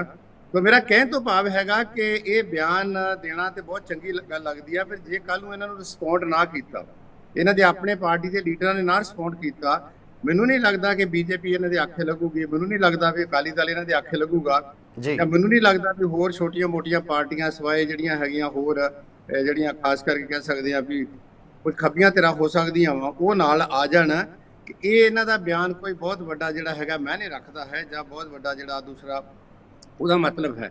ਹਾਂ, ਇਹ ਗੱਲ ਬਹੁਤ ਜ਼ਰੂਰ ਹੈ ਕਿ ਇਸ ਵੇਲੇ ਸਰਕਾਰ ਬੈਕਫੁੱਟ ਦੇ ਉੱਤੇ ਆ, ਪਰ ਸਮੱਸਿਆ ਇਹ ਆ ਕਿ ਅਪੋਜੀਸ਼ਨ ਧੜੇ ਔਰ ਖਾਸ ਕਰਕੇ ਕਾਂਗਰਸ ਪਾਰਟੀ ਦੀ ਹਾਲਤ ਇੰਨੀ ਖਸਤਾ ਹੋ ਚੁੱਕੀ ਆ, ਖਾਸ ਕਰਕੇ ਜਥੇਬੰਦਕ ਤੌਰ ਦੇ ਉੱਤੇ, ਪਾਰਟੀ ਦੇ ਤੌਰ ਦੇ ਉੱਤੇ, ਕਿਉਂਕਿ ਜਦੋਂ ਤੁਸੀਂ ਤਾਕਤ ਦੇ ਵਿੱਚ ਹੁੰਦੇ ਹੋ ਪਾਰਟੀ ਦੇ ਨਾਲ ਲੋਕੀ ਬਹੁਤ ਸਾਰੇ ਜੁੜ ਜਾਂਦੇ ਆ। ਅਸਲੀ ਜਿਹੜੀ ਪਾਰਟੀ ਦਾ ਟੈਸਟ ਉਦੋਂ ਹੁੰਦਾ ਵਾ ਜਦੋਂ ਤੁਸੀਂ ਅਪੋਜੀਸ਼ਨ ਦੇ ਵਿੱਚ ਹੁੰਦੇ ਹੋ, ਤੇ ਅਪੋਜੀਸ਼ਨ ਦੇ ਵਿੱਚ ਜਿਹੜੇ ਤੁਹਾਡੇ ਲੋਕ ਤੁਹਾਡੇ ਨਾਲ ਅਜੇ ਇਹੋ ਜਿਹੀ ਕਾਲ ਦੇ ਉੱਤੇ ਕਿੰਨਾ ਜੁੜਦੇ ਆ। ਪਰ ਸਮੱਸਿਆ ਹੋ ਰਹੀ ਹੈ ਕਿ ਪੰਜਾਬ ਦੇ ਵਿੱਚ ਪੰਜਾਬ ਦੇ ਮੁੱਦਿਆਂ ਦੀ ਬਜਾਏ ਇਸ ਵੇਲੇ ਪੰਜਾਬ ਦੀ ਰਾਜਨੀਤੀ, ਪੰਜਾਬ ਨੂੰ ਰਾਜਨੀਤਿਕ ਜਿਹੜੀ ਹਵਾ ਦੇਣ ਦਾ ਬਹੁਤ ਵੱਡਾ ਜਿਹੜਾ ਹੈਗਾ ਇੱਕ ਕਿਸਮ ਦੀ ਖੇਡ ਚੱਲ ਰਹੀ ਹੈ। ਉਹ ਆਮ ਆਦਮੀ ਪਾਰਟੀ ਵੀ ਕਰਦੀ ਆ ਜੀ, ਨਾਟਕਬਾਜ਼ੀ ਉਹ ਵੀ ਕਰਦੀ ਆ। ਪਰ ਇਹ ਸਾਰੀਆਂ ਜਿਹੜੀਆਂ ਗੱਲਾਂ ਦੇ ਬਾਵਜੂਦ ਮੈਂ ਗੱਲ ਕਹਿਣਾ ਚਾਹੁੰਦਾ ਵਾਂ ਕਿ ਇਹ ਇਸ ਵੇਲੇ ਪੰਜਾਬ ਦੀਆਂ ਇਹਨਾਂ ਪਾਰਟੀਆਂ ਨੂੰ, ਮੁੱਖ ਪਾਰਟੀਆਂ ਨੂੰ, ਖਾਸ ਕਰਕੇ ਕਾਂਗਰਸ ਪਾਰਟੀਆਂ ਨੂੰ ਬਹੁਤ ਚੇਤਨ ਹੋਣ ਦੀ ਲੋੜ ਆ ਕਿ ਉਹਨਾਂ ਦੀਆਂ ਜੜ੍ਹਾਂ ਨੂੰ ਪਾਣੀ ਜਿਹੜੀ ਆ ਇਹਨਾਂ ਦੇ ਲੀਡਰ ਜਿਹੜੇ ਹੈਗੇ ਉਹ ਬੀਜੇਪੀ ਦੇ ਥਰੂ ਦੇ ਰਹੇ ਆ ਜੀ। ਔਰ ਬੀਜੇਪੀ ਜਿਹੜੀ ਹੈਗੀ ਆ ਉਹ ਅੰਦਰੋਂ ਅੰਦਰ ਜਿਹੜੀ ਹੈਗੀ ਆ ਕਾਂਗਰਸ ਪਾਰਟੀ ਨੂੰ ਇੱਕ ਬਹੁਤ ਵੱਡੀ ਢਾਹ ਲਾਉਣ। ਉਹਨੂੰ ਪਤਾ ਹੈ ਕਿ ਕਿਸੇ ਵੀ ਸਟੇਟ ਦੇ ਵਿੱਚ ਜੇ ਕੋਈ ਬਹੁਤ ਵਨਰੇਬਲ ਪਾਰਟੀ ਹੈ ਤਾਂ ਉਹ ਕਾਂਗਰਸ ਪਾਰਟੀ ਹੈ। ਸੋ ਮੇਰਾ ਕਹਿਣ ਤੋਂ ਭਾਵ ਹੈਗਾ ਕਿ ਇਹ ਅਮਰਿੰਦਰ ਸਿੰਘ ਰਾਜਾ ਵੜਿੰਗ ਦੀ ਅਪੀਲ ਤਾਂ ਹੋ ਸਕਦੀ ਆ, ਕਾਲ ਤੇ ਹੋ ਸਕਦੀ ਆ, ਪਰ ਜੇ ਉਹ ਕਾਲ ਦਾ ਕੋਈ ਬਹੁਤ ਜ਼ਿਆਦਾ ਅਸਰ ਨਾ ਹੋਇਆ, ਸਾਰੀਆਂ ਪਾਰਟੀਆਂ ਨਾ ਆਈਆਂ ਜਾਂ ਇਹਨਾਂ ਦੀ ਆਪਣੀ ਪਾਰਟੀ ਦੇ ਕੁਝ ਧੜੇ ਨਾ ਆਏ, ਤੇ ਮੈਨੂੰ ਲੱਗਦਾ ਵੀ ਇਹਨਾਂ ਲਈ ਵੀ ਜਿਹੜਾ ਜਿਸ ਤਰੀਕਾ ਭਗਵੰਤ ਸਿੰਘ ਮਾਨ ਨੂੰ ਹੁਣ ਸਿੱਧੂ ਮੂਸੇਵਾਲ ਦੇ ਕਤਲ ਤੋਂ ਬਾਅਦ ਵੱਡਾ ਚੈਲੰਜ ਆਇਆ ਵਾ, ਤੇ ਰਾਜੇ ਵੜਿੰਗ ਦਾ ਵੀ ਇਹ ਜਿਹੜਾ ਹੈਗਾ ਫਸਟ ਟੈਸਟ ਹੈਗਾ ਕਿ ਕੀ ਉਹਨਾਂ ਦੇ ਕਹਿ ਦੇ ਉੱਤੇ ਪੰਜਾਬ ਦੇ ਲੋਕ ਜਾਂ ਵਿਰੋਧੀ ਧਿਰਾਂ ਜਾਂ ਉਹ ਲੋਕ ਜਿਹੜੇ ਪਰ ਸੇਖੋ ਸਾਹਿਬ ਇਹਨਾਂ ਨੇ ਗਾਈ ਆ ਜੀ ਕਾਲਸ ਕੀਤੀ ਆ, ਕਿੰਨਾ ਕੁ ਸਾਥ ਦਿੱਤੇ ਆ। ਮੈਨੂੰ ਨਹੀਂ ਲੱਗਦਾ ਵੀ ਇਸ ਲੈਵਲ ਦੇ ਉੱਤੇ ਇਹਨਾਂ ਨੂੰ ਬਹੁਤ ਵੱਡਾ ਰਿਸਪੌਂਸ ਮਿਲੂਗਾ, ਕਿਉਂਕਿ ਜੋ ਘਟਨਾ ਹੋਈ ਆ ਉਹ ਸਭ ਨੂੰ ਪਤਾ ਹੈ ਬਹੁਤ ਦੁਖਦਾਈ ਹੈ। ਔਰ ਉਹ ਘਟਨਾ ਜਿਸ ਤਰੀਕੇ ਨਾਲ ਖਬਰਾਂ ਬਾਹਰ ਆ ਰਹੀਆਂ, ਪਿਛਲੇ 30 ਸਾਲਾਂ ਦਾ ਕਾਂਗਰਸ ਤੇ ਅਕਾਲੀ ਦਲ ਦੋਵਾਂ ਦੇ 15-15 ਸਾਲ ਦੇ ਕੀਤੀਆਂ ਹੋਈਆਂ ਜਿਹੜੇ ਕੁਰਮ ਕਹਿ ਲਓ ਤੁਸੀਂ, ਉਹਦੀਆਂ ਜਿਹੜੀਆਂ ਕੁਰੀਤੀਆਂ ਹੈਗੀਆਂ, ਜਿਹੜੀ ਮਿਸ ਗਵਰਨੈਂਸ ਆ, ਇਹ ਉਹਦਾ ਨਤੀਜਾ ਹੈ। ਤੋ ਇਸ ਕਰਕੇ ਸਿਰਫ ਕਾਲ ਦੇ ਕੇ ਗੰਗਾ ਜੋ ਨਹਾਉਣ ਵਾਲਾ ਕੰਮ ਕਰਨਾ, ਮੈਨੂੰ ਲੱਗਦਾ ਵੀ ਇਹਦੇ ਨਾਲ ਜਿਹੜਾ ਹੈਗਾ ਇਹਨਾਂ ਦੀ ਜਿਹੜੀ ਖਾਸ ਕਰਕੇ ਜਿਹੜੀ ਇਹ ਚੀਜ਼ ਚਾਹੁੰਦੇ ਆ ਕਿ ਅਸੀਂ ਧਿਰ ਵਜੋਂ ਉੱਠੀਏ ਜਾਂ ਅਗਲੇ ਆਉਣ ਵਾਲੇ ਸਮੇਂ ਦੇ ਵਿੱਚ ਇੱਕ ਵੱਡੀ ਧਿਰ ਬਣੀਏ, ਉਹਦੇ ਲਈ ਬਹੁਤ ਵੱਡਾ ਚੈਲੰਜ ਆ ਜੀ। ਪਰ ਸੇਖੋ ਸਾਹਿਬ ਦੂਸਰੇ ਪਾਸੇ ਗੱਲ ਇਹ ਵੀ ਹੈ ਨਾ ਜੀ, ਵੀ ਜੇਕਰ ਆਪਾਂ ਬੀਜੇਪੀ ਦੀ ਗੱਲ ਕਰੀਏ, ਸ਼੍ਰੋਮਣੀ ਅਕਾਲੀ ਦਲ ਦੀ ਗੱਲ ਕਰੀਏ ਜਾਂ ਫਿਰ ਕਾਂਗਰਸ ਦੀ ਗੱਲ ਕਰੀਏ, ਉਹ ਨਿੱਜੀ ਤੌਰ ਤੇ ਰਾਜਪਾਲ ਸਾਹਿਬ ਕੋਲ ਜਾ ਕੇ ਇਹ ਗੱਲ ਮੰਗਾਂ ਉਠਾਉਂਦੇ ਰਹੇ ਵੀ ਕਾਨੂੰਨ ਵਿਵਸਥਾ ਦਾ ਬੁਰਾ ਹਾਲ ਹੈ, ਤੁਸੀਂ ਰਾਜਪਾਲ ਨੂੰ ਕਹਿ ਰਹੇ ਨੇ ਵੀ ਤੁਸੀਂ ਰਾਸ਼ਟਰਪਤੀ ਰਾਜ ਲਗਾਉਣ ਦੀ ਸਿਫਾਰਿਸ਼ ਕਰੋ। ਫਿਰ ਕੀ ਕਾਰਨ ਹੈ ਵੀ ਇਹ ਸਾਰੀਆਂ ਧਿਰਾਂ ਇਕੱਠੀਆਂ ਕਿਉਂ ਨਹੀਂ ਹੋ ਸਕਦੀਆਂ? ਕਿਉਂਕਿ ਆਮ ਆਦਮੀ ਪਾਰਟੀ ਵੀ ਲਗਾਤਾਰ ਇਹ ਇਲਜ਼ਾਮ ਲਗਾਉਂਦੀ ਰਹੀ ਵੀ ਸਾਰੀਆਂ ਪਾਰਟੀਆਂ ਰਲ ਕੇ ਆਮ ਆਦਮੀ ਪਾਰਟੀ ਨੂੰ ਡੱਕਣ ਦੀ ਕੋਸ਼ਿਸ਼ ਕਰਦੀਆਂ ਨੇ। 2022 ਦੀ ਇਲੈਕਸ਼ਨ ਤੋਂ ਪਹਿਲਾਂ ਵੀ ਇਹ ਗੱਲ ਹੁੰਦੀ ਰਹੀ ਸੀ ਤੇ ਹੁਣ ਉਹ ਗੱਲਾਂ ਸਾਹਮਣੇ ਵੀ ਆਉਣ ਲੱਗੀਆਂ ਨੇ, ਕਿਉਂਕਿ ਇਲਜ਼ਾਮ ਇਹ ਲੱਗਦੇ ਰਹੇ ਨੇ ਵੀ ਕਾਂਗਰਸ, ਅਕਾਲੀ ਦਲ ਤੇ ਬੀਜੇਪੀ ਇੱਕ ਨੇ, ਇਹ ਸਿਰਫ ਔਰ ਸਿਰਫ ਆਮ ਆਦਮੀ ਪਾਰਟੀ ਨੂੰ ਹਰਾਉਣ ਦੇ ਲਈ ਹੀ ਇੱਕ ਦੂਜੇ ਨਾਲ ਰਲ ਜਾਂਦੀਆਂ ਨੇਗੀਆਂ ਇਲੈਕਸ਼ਨ ਦੇ ਦੌਰਾਨ। ਤੇ ਹੁਣ ਤਾਂ ਰਾਜਾ ਵੜਿੰਗ ਨੇ ਬਿਲਕੁਲ ਕਲੀਅਰ ਕਹਿਤਾ ਵੀ ਸਾਰੇ ਇਕੱਠੇ ਆਓ, ਸਿਆਸੀ ਮਤਭੇਦ ਬੁਲਾਓ। ਫਿਰ ਕਿਉਂ ਇਹ ਗੱਲ ਕਿਉਂ ਕਹਿ ਰਹੇ ਤੁਸੀਂ ਵੀ ਇਹ ਇਕੱਠੇ ਨਹੀਂ ਹੋ ਸਕਦੇ? ਇਹਨਾਂ ਦੇ ਵਿੱਚ ਇਹ ਸਿਰਫ ਇਸ ਮੁੱਦੇ ਨੂੰ ਬਣਾਉਣਾ, ਸਿਰਫ ਆਪਣੀ ਰਾਜਸੀ ਹਥਿਆਰ ਵਜੋਂ ਹੀ ਵਰਤਣ ਦਾ ਇਹਨਾਂ ਦਾ ਜੇ ਮੈਨੂੰ ਲੱਗਦਾ ਹੈ ਕਿ ਇਹਨਾਂ ਦੀ ਮਨਸ਼ਾ ਹੈ। ਇਹ ਕੋਈ ਲੋਕ ਹਿਤੈਸ਼ੀ ਇਹਨਾਂ ਦਾ ਕੋਈ ਸਰੋਕਾਰ ਨਹੀਂ ਹੈ। ਔਰ ਦੂਸਰੀ ਗੱਲ ਇਹ ਹੈਗੀ ਆ ਕਿ ਇੱਕ ਪ੍ਰਿੰਸੀਪਲ ਆਪੋਜੀਸ਼ਨ ਪਾਰਟੀ ਵਾਸਤੇ ਮੁੱਦਿਆਂ ਦੀ ਲੜਾਈ ਕਰਨੀ ਬਹੁਤ ਇੰਪੋਰਟੈਂਟ ਹੈ, ਪਰ ਇਹਨਾਂ ਨੂੰ ਇਹ ਸਮਝ ਹੋਣੀ ਚਾਹੀਦੀ ਆ ਕਿ ਜਿਸ ਕਿਸਮ ਦੀ ਲੜਾਈ ਜਾਂ ਜਿਸ ਕਿਸਮ ਦੇ ਢੰਗ ਤਰੀਕੇ ਜਾਂ ਜਿਸ ਕਿਸਮ ਦੇ ਹਥਿਆਰ ਹੁਣ ਦੀ ਰਾਜਨੀਤੀ ਵਰਤਦੇ ਆ, ਉਹ ਲੋਕਾਂ ਦੇ ਆਮ ਜਨ ਸਧਾਰਨ ਦੇ ਲੋਕਾਂ ਦੇ ਗਲਾਂ ਦੇ ਵਿੱਚ ਉਹ ਅਜੇ ਨਹੀਂ ਉਤਰਦੇ। ਇਹ ਬਹੁਤ ਚੰਗੀ ਗੱਲ ਹੈ ਕਿ ਇਹ ਉਹਦੇ ਉੱਤੇ ਬਹਿਸ ਕਰਨੀ ਚਾਹੁੰਦੇ ਆ, ਪਰ ਲੱਗਦਾ ਹੈ ਕਿ ਬੀਜੇਪੀ ਆਪਣਾ ਜਿਹੜਾ ਹੈਗਾ ਕਹਿੰਦੇ ਉਹ ਸਿੱਖਣਾ ਚਾਹੁੰਦੀ ਆ। ਅਕਾਲੀ ਦਲ ਨੂੰ ਲੱਗਦਾ ਅਸੀਂ ਜ਼ਮੀਨ ਆਪਾਂ ਨੇ ਕਿੱਦਾਂ ਲੈ ਕੇ ਆਉਣੀ ਆ। ਇਹਨਾਂ ਦਾ ਮੁੱਦਾ ਸਾਰਿਆਂ ਦਾ ਪੰਜਾਬ ਜਾਂ ਕਾਂਗਰਸ ਨੂੰ ਵੀ ਲੱਗਦਾ ਵੀ ਸਾਡੀ ਸਰਵਾਈਵਲ ਦਾ ਜਿਹੜਾ ਬਹੁਤ ਵੱਡਾ ਕੁਐਸਚਨ ਹੈਗਾ, ਸਾਡੇ ਵੱਡੇ ਵੱਡੇ ਲੀਡਰ ਸਾਨੂੰ ਛੱਡ ਕੇ ਚਲੇ ਗਏ ਆ, ਅਸੀਂ ਕੱਢ ਦਿੱਤੇ ਗਏ ਆ, ਛੱਡ ਕੇ ਚਲੇ ਗਏ ਆ। ਇਹਨਾਂ ਪਾਰਟੀਆਂ ਦਾ ਸਰਵਾਈਵਲ ਦਾ ਇਸ ਵੇਲੇ ਖਤਰਾ ਹੈ। ਮੈਂ ਕੋਈ ਇਸ ਕਰਕੇ ਆਮ ਆਦਮੀ ਪਾਰਟੀ ਦੇ ਕੰਮ ਨੂੰ ਜਸਟੀਫਾਈ ਨਹੀਂ ਕਰ ਰਿਹਾ, ਮੈਂ ਇੱਕ ਲੋਕਾਂ ਦੀ ਜਿਹੜੀ ਖਾਸ ਕਰਕੇ ਅਪਰੋਚ ਹੋ ਸਕਦੀ ਆ, ਜਿਹੜੀ ਉਹਦੀ ਫੀਲਿੰਗ ਹੋ ਸਕਦੀ ਆ, ਕਿਉਂਕਿ ਇਹ ਪਾਰਟੀਆਂ ਇਸ ਵੇਲੇ ਤੱਕ ਲੋਕਾਂ ਦੀ ਨਫ਼ਰਤ ਦਾ ਇਹ ਬਹੁਤ ਵੱਡੇ ਪਾਤਰ ਹੈਗੇ। ਉਹ ਠੀਕ ਆ, ਰਾਜਾ ਵੜਿੰਗ ਸਿੰਘ ਆਪਣੇ ਕੰਮਕਾਰ ਕਰਕੇ ਥੋੜੀਆਂ ਵੋਟਾਂ ਦੇ ਜਿੱਤ ਗਏ ਆ, ਔਰ ਉਸ ਵਿਅਕਤੀ ਤੋਂ ਜਿੱਤੇ ਆ ਜਿਹੜੇ ਇਹਨਾਂ ਦੇ ਘੋਰ ਵਿਰੋਧੀ ਸੀਗੇ, ਆਮ ਆਦਮੀ ਪਾਰਟੀ ਨਹੀਂ, ਉਹ ਤਾਂ ਸੀਗਾ ਆਪਣਾ ਅਕਾਲੀ ਦਲ ਦਾ ਬੰਦਾ ਸੀਗਾ। ਤਾਂ ਮੇਰਾ ਕਹਿਣ ਤੋਂ ਭਾਵ ਹੈਗਾ ਵੀ ਇਹਨਾਂ ਦੇ ਆਪਸੀ ਇੰਟਰਸਟ ਇਹਨੇ ਕੰਟਰਾਸਟ ਹੈਗੇ ਆ, ਇਹਨੇ ਕਲੈਸ਼ ਕਰਦੇ ਹੈਗੇ ਆ। ਇਹ ਰਾਜਨੀਤੀ ਦੇ ਵਿੱਚੋਂ ਰਾਜਨੀਤਿਕ ਫਾਇਦਾ ਕੱਢਣਾ ਚਾਹੁੰਦੇ ਆ, ਇੱਕ ਦੂਜੇ ਤੇ ਵਿਸ਼ਵਾਸ ਨਹੀਂ ਹੈ, ਇਹਨਾਂ ਨੂੰ ਇਹੀ ਡਰ ਖਾਈ ਜਾਂਦਾ। ਮੈਂ ਇਸੇ ਕਰਕੇ ਪਹਿਲੀ ਲਾਈਨ ਉੱਥੋਂ ਸ਼ੁਰੂ ਕੀਤਾ ਸੀਗਾ। ਇਹਨਾਂ ਸਾਰਿਆਂ ਦੀਆਂ ਜੜ੍ਹਾਂ ਜਿਹੜੀਆਂ ਬੀਜੇਪੀ ਜਿਹੜੀਆਂ ਉਹ ਵੱਢਣ ਦੇ ਉੱਤੇ ਲੱਗੀ ਹੋਈ ਆ, ਇਹਨਾਂ ਨੂੰ ਠਿੱਬੀ ਮਾਰਨ ਤੇ ਲੱਗੀ ਹੋਈ ਆ, ਇਹਨਾਂ ਨੂੰ ਢਾਹ ਲਾਉਣ ਤੇ ਲੱਗੀ ਹੋਈ ਆ। ਇਸੇ ਕਰਕੇ ਮੈਂ ਕਹਿਣ ਡਿਆ ਸੀਗਾ ਵੀ ਉਹ ਕਦੀ ਮੈਨੂੰ ਨਹੀਂ ਲੱਗਦਾ ਵੀ ਇਹਨਾਂ ਦੇ ਕਹੇ ਦੇ ਵਿੱਚ ਆਉਣਗੇ। ਅਕਾਲੀ ਦਲ ਤਾਂ ਬਿਲਕੁਲ ਹੀ ਇਸ ਪਾਸੇ ਜਦੋਂ ਕਿ ਆਉਣਾ ਚਾਹੀਦਾ। ਦੂਸਰਾ ਪਾਸਾ ਜੇ ਥਿਓਰੈਟੀਕਲ ਤੌਰ ਤੇ ਦੇਖਿਆ ਜਾਵੇ ਕਿ ਸਾਰਿਆਂ ਦਾ ਇਕੱਠਾ ਜੇ ਪੰਜਾਬ ਦਾ ਇੱਕ ਮੁੱਦਾ ਹੈਗਾ, ਲਾ ਐਂਡ ਆਰਡਰ ਦਾ ਮੁੱਦਾ ਹੈ ਜਾਂ ਗੈਂਗਸਟਰ ਦਾ ਮੁੱਦਾ ਹੈ ਜਾਂ ਕੋਈ ਹੋਰ ਮੁੱਦਾ ਹੈ, ਉਹਦੇ ਉੱਤੇ ਇਕੱਠਾ ਹੋਣਾ ਚਾਹੀਦਾ ਵਾ। ਪਰ ਮੈਨੂੰ ਲੱਗਦਾ ਵੀ ਇਸ ਹਾਲਾਤ ਦੇ ਵਿੱਚ, ਇਸ ਸਿਚੁਏਸ਼ਨ ਦੇ ਵਿੱਚ ਬਹੁਤ ਵੱਡਾ ਰਿਸਪੌਂਸ ਜੇ ਮਿਲ ਵੀ ਜਾਊਗਾ, ਉਹ ਆਪਣੇ ਬੰਦੇ ਭੇਜ ਵੀ ਦੇਣਗੇ, ਪਰ ਜਿਹੜਾ ਮੇਲ ਜੋਲ ਜਿਹੜਾ ਦਿਲ ਦੇ ਤੌਰ ਤੇ ਹੋਣਾ ਚਾਹੀਦਾ ਹੈ ਜਾਂ ਇੱਕ ਕਿਸਮ ਦਾ ਤਾਹੀਦ ਕਰਨ ਦੀ ਲੋੜ ਹੈਗੀ ਆ ਵੀ ਅਸੀਂ ਇਕੱਠੇ ਹੋ ਕੇ ਤੇ ਕੰਮ ਕਰੀਏ, ਮੈਨੂੰ ਨਹੀਂ ਲੱਗਦਾ ਕਿ ਉਹ ਉਸ ਤਰੀਕੇ ਦਾ ਹੋ ਸਕੂਗਾ। ਉਹਦੇ ਰਸਤੇ ਵਿੱਚ ਬਹੁਤ ਸਾਰੀਆਂ ਰੁਕਾਵਟਾਂ ਹੈ, ਜਿਹੜਾ ਤੁਸੀਂ ਵੀ ਜਾਣਦੇ ਜੋ ਅਸੀਂ ਵੀ ਜਾਣਦੇ ਆ। ਤਾਂ ਇਸ ਕਰਕੇ ਉਹਨਾਂ ਦਾ ਇਹ ਕਾਲ ਦੇਣੀ ਔਰ ਸਾਰਿਆਂ ਨੂੰ ਇਨਵਾਈਟ ਕਰਨਾ, ਸ਼ਾਇਦ ਕੁਝ ਪਾਰਟੀਆਂ ਨੇ ਤੇ ਮੇਰੇ ਖਿਆਲ ਮਨਾ ਵੀ ਕਰਤਾ ਉਸ ਮੀਟਿੰਗ ਦੇ ਵਿੱਚ ਜਾਣ ਤੋਂ। ਉਹਨੂੰ ਲੱਗਦਾ ਸੀ ਵੀ ਉਹ ਉੱਥੇ ਨਹੀਂ ਆਉਣਗੇ ਉਸ ਤਰੀਕੇ ਦੇ ਨਾਲ। ਤਾਂ ਇਸ ਕਰਕੇ ਕੋਈ ਬਹੁਤ ਵੱਡਾ ਮਕਸਦ ਹੱਲ ਨਹੀਂ ਹੋਊਗਾ। ਦੂਸਰੀ ਗੱਲ ਜੀ, governor rule, SR Bombay case ਬਹੁਤ ਕਲੀਅਰ ਹੈਗਾ, ਤੁਸੀਂ ਗਵਰਨਰੀ ਰੂਲ ਨਹੀਂ ਲਾ ਸਕਦੇ। ਇਹਨਾਂ ਨੇ ਹਿਮਾਚਲ ਚਲਾ ਕੇ ਵੇਖਿਆ ਸੀਗਾ, ਸ਼ਾਇਦ ਮਨੀਪੁਰ ਚਲਾ ਕੇ ਵੇਖਿਆ ਸੀ, ਦੁਬਾਰਾ ਉੱਥੇ ਸੁਪਰੀਮ ਕੋਰਟ ਨੇ ਆਰਡਰ ਕੀਤਾ ਸੀਗਾ ਕਿ ਤੁਸੀਂ ਜਿਹੜਾ ਫਲੋਰ ਹੈਗਾ ਆਫ ਦਾ ਹਾਊਸ, ਜਿਹੜੀ ਉਹਦੇ ਵਿੱਚ ਵਿਸ਼ਵਾਸ ਜਾਂ ਅਵਿਸ਼ਵਾਸ, ਉਹਦੇ ਵਿੱਚ ਹੀ ਜਿਹੜਾ ਹੈਗਾ ਟੈਸਟ ਕੀਤਾ ਜਾਊਗਾ। ਆਮ ਆਦਮੀ ਪਾਰਟੀ ਕੋਲ ਇੰਨੀ ਵੱਡੀ ਸਟਰੈਂਥ ਹੈਗੀ ਇਸ ਵੇਲੇ, ਤੇ ਮੈਨੂੰ ਨਹੀਂ ਲੱਗਦਾ ਵੀ ਉਹਨੂੰ ਇਸ ਕਿਸਮ ਦਾ ਖਤਰਾ ਹੈਗਾ ਜਾਂ ਇਹ ਗੱਲ ਦੁਹਰਾਈ ਜਾਣਾ, ਕਿਉਂਕਿ ਪਿਛਲੇ ਸਮੇਂ ਦੇ ਵਿੱਚ 1985 ਤੋਂ ਪਹਿਲੋਂ ਜਦੋਂ ਜੀ ਕਰਦਾ ਸੀ ਇੰਦਰਾ ਗਾਂਧੀ ਆਈ, ਉਹਨੇ 9 ਆਪੋਜੀਸ਼ਨ ਪਾਰਟੀਆਂ ਨੂੰ ਜਿਹੜਾ ਹੈਗਾ ਸੀਗਾ ਸਰਕਾਰਾਂ ਨੂੰ ਡਿਸਮਿਸ ਕਰਤਾ। ਉਹ ਤੋਂ ਪਹਿਲਾਂ ਜਨਤਾ ਪਾਰਟੀ ਆਈ ਸੀ, ਉਹਨੇ ਡਿਸਮਿਸ ਕਰਤਾ। ਉਹ ਤੋਂ ਪਹਿਲਾਂ ਪੰਜਾਬ 'ਚ ਕਈ ਵਾਰੀ ਡਿਸਮਿਸਲ ਹੋਈ ਸੀ, ਵੈਸਟ ਬੰਗਾਲ 'ਚ ਡਿਸਮਿਸਲ ਹੋਈ ਸੀ। ਉਸ ਸਮੇਂ 'ਚ ਹੁੰਦਾ ਸੀਗਾ। ਹੁਣ ਇਹ ਸਿਰਫ ਕਹਿਣ ਦੀ ਗੱਲ ਬਣ ਗਈ ਆ ਕਿ ਗਵਰਨਰੀ ਰੂਲ ਲਾ ਦਿਓ ਇੱਥੇ, ਜਿਹੜਾ ਕਿ ਉਹ ਪ੍ਰੈਕਟੀਕਲੀ ਪੋਸੀਬਲ ਨਹੀਂ ਹੈਗਾ। ਤਾਂ ਕਈ ਵਾਰੀ ਸਾਨੂੰ ਇਹਨਾਂ ਕੁਝ ਚੀਜ਼ਾਂ ਦਾ ਪਤਾ ਨਹੀਂ ਹੁੰਦਾ, ਪਰ ਉਹ ਹੁੰਦਾ ਕਿ ਇਹਦੇ ਨਾਲ ਪੋਲੀਟੀਕਲ ਪਾਰਟੀਆਂ ਖਬਰਾਂ 'ਚ ਆ ਜਾਂਦੀਆਂ ਵਾ, ਹੈਡਲਾਈਨਸ ਬਣ ਜਾਂਦੇ ਆ, ਔਰ ਹੈਡਲਾਈਨ ਬਣਨ ਦੇ ਨਾਲ ਇਹਨਾਂ ਨੂੰ ਬਹੁਤ ਕਈ ਵਾਰੀ ਸੈਟੀਸਫੈਕਸ਼ਨ ਹੋ ਜਾਂਦੀ ਹੈ। ਵੇਖੋ ਜੀ, ਏਡੀ ਵੱਡੀ ਖਬਰ ਲੱਗ ਗਈ ਆ, ਏਡਾ ਵੱਡਾ ਹੈਡਿੰਗ ਹੋ ਗਿਆ, ਅਸੀਂ ਗਵਰਨਰ ਸਾਹਿਬ ਨੂੰ ਮਿਲ ਕੇ ਉਹਦੇ ਬਾਹਰਲੇ ਪਾਸੇ ਉਹਨਾਂ ਦੇ ਜਿਹੜਾ ਦਰਵਾਜ਼ਾ ਸੀ ਉੱਥੇ ਫੋਟੋ ਲਵਾ ਲਈਆਂ, ਉੱਥੇ ਪ੍ਰੈਸ ਕਾਨਫਰੰਸ ਲਵਾ ਲਈ। ਹੁਣ ਸਮਾਂ ਹੈਗਾ ਰਾਜਨੀਤਿਕ ਪਾਰਟੀਆਂ ਲਈ ਇਸ ਕੰਮ ਤੋਂ ਅੱਗੇ ਜਾਣ ਲਈ। ਤੁਸੀਂ ਗਰਾਊਂਡ ਤੇ ਕਿੰਨਾ ਲੜਦੇ ਜੋ, ਤੁਸੀਂ ਪਬਲਿਕ ਓਪੀਨੀਅਨ ਕਿੰਨਾ ਲੜਦੇ ਜੋ। ਮੂਸੇਵਾਲੇ ਦਾ ਕਤਲ ਹੋਇਆ, ਸਰਕਾਰ ਨੂੰ ਜ਼ਿੰਮੇਵਾਰ ਬਣਾਉਣ ਦਾ, law and order the situation ਦੇ ਉੱਤੇ ਇੱਕ ਜਿਹੜੀ ਮਤਲਬ ਪ੍ਰੋਪਰ ਜਿਹੜੀ ਬਹਿਸ ਖੜੀ ਕਰਨ ਦਾ। ਔਰ ਕਿਉਂਕਿ ਇਸ ਵੇਲੇ ਅਸੀਂ ਉਸ ਮੋੜ ਤੇ ਖੜੇ ਆ, ਪੰਜਾਬ ਉਸ ਮੋੜ ਤੇ ਖੜਾ ਹੈ, ਪੰਜਾਬ ਦੇ ਲੋਕ ਉਸ ਮੋੜ ਤੇ ਖੜੇ ਆ, ਅਸੀਂ ਡਿਸਾਈਡ ਕਰਨਾ ਵਾ। ਬਿਲਕੁਲ ਸਰ, ਸੇਖੋ ਸਾਹਿਬ ਤੁਸੀਂ ਬਿਲਕੁਲ ਸਹੀ ਕਹਿ ਰਹੇ ਹੋ ਵੀ ਇਹ ਸਿਆਸੀ ਆਪਣੇ ਹਿੱਤਾਂ ਨੂੰ ਲਾਂਭੇ ਕਰਨ ਦੀ ਕੋਸ਼ਿਸ਼ ਕਰ ਰਹੇ ਨੇ, ਲੇਕਿਨ ਜਿਸ ਤਰੀਕੇ ਨਾਲ ਤੁਸੀਂ ਤਰਕ ਦਿੱਤੇ ਨੇ, ਲੱਗਦਾ ਨਹੀਂ ਵੀ ਬਿਲਕੁਲ ਸਾਰੀਆਂ ਪਾਰਟੀਆਂ ਇੱਕ ਮੰਚ ਤੇ ਇਕੱਠੇ ਹੋ ਕੇ ਆਮ ਆਦਮੀ ਪਾਰਟੀ ਦੇ ਅਗੇਂਸਟ ਚੱਲਣਗੀਆਂ। ਲੇਕਿਨ ਦੂਸਰੇ ਪਾਸੇ ਜੇਕਰ ਗੱਲ ਕਰੀਏ, ਹੁਣ ਲੋਕਾਂ ਨੇ ਆਪਣੇ ਤੌਰ ਤੇ ਵੀ ਆਮ ਆਦਮੀ ਪਾਰਟੀ ਦਾ ਵਿਰੋਧ ਕਰਨਾ ਸ਼ੁਰੂ ਕਰਤਾ। ਜੇਕਰ ਗੱਲ ਕਰੀਏ ਹਲਕਾ ਵਿਧਾਇਕ ਸਰਦੂਲਗੜ੍ਹ ਗੁਰਪ੍ਰੀਤ ਬਣਾਵਾਲੀ, ਉਹ ਸਿੱਧੂ ਮੂਸੇਵਾਲੇ ਦੇ ਘਰ ਪਹੁੰਚੇ ਸੀ, ਕਿਉਂਕਿ ਕਾਫੀ ਰਾਜਨੀਤਿਕ ਹਸਤੀਆਂ ਸਿੱਧੂ ਮੂਸੇਵਾਲੇ ਦੇ ਪਰਿਵਾਰ ਦੇ ਨਾਲ ਦੁੱਖ ਸਾਂਝਾ ਕਰਨ ਪਹੁੰਚੇ, ਲੇਕਿਨ ਲੋਕਾਂ ਨੇ ਵਿਰੋਧ ਕੀਤਾ ਤੇ ਉਹਨਾਂ ਨੂੰ ਪਰਿਵਾਰ ਨੂੰ ਮਿਲਣ ਦਿੱਤਾ। ਪਰ ਅੱਜ ਜਿਵੇਂ ਕਿ ਕੱਲ ਅਨਾਉਂਸ ਕੀਤਾ ਸੀ ਸੀਐਮ ਸਾਹਿਬ ਨੇ ਵੀ ਅਸੀਂ ਪਹੁੰਚਾਂਗੇ ਮੂਸੇਵਾਲਾ ਪਿੰਡ, ਅੱਜ ਉਹ ਪਹੁੰਚ ਵੀ ਗਏ ਨੇ। ਭਾਵੇਂ ਕਿ ਲੋਕਾਂ ਦੇ ਵੱਲੋਂ ਇਹ ਗੱਲ ਕਹੀ ਗਈ ਸੀ ਵੀ ਅਸੀਂ ਉਹਨਾਂ ਦਾ ਵਿਰੋਧ ਕਰਾਂਗੇ।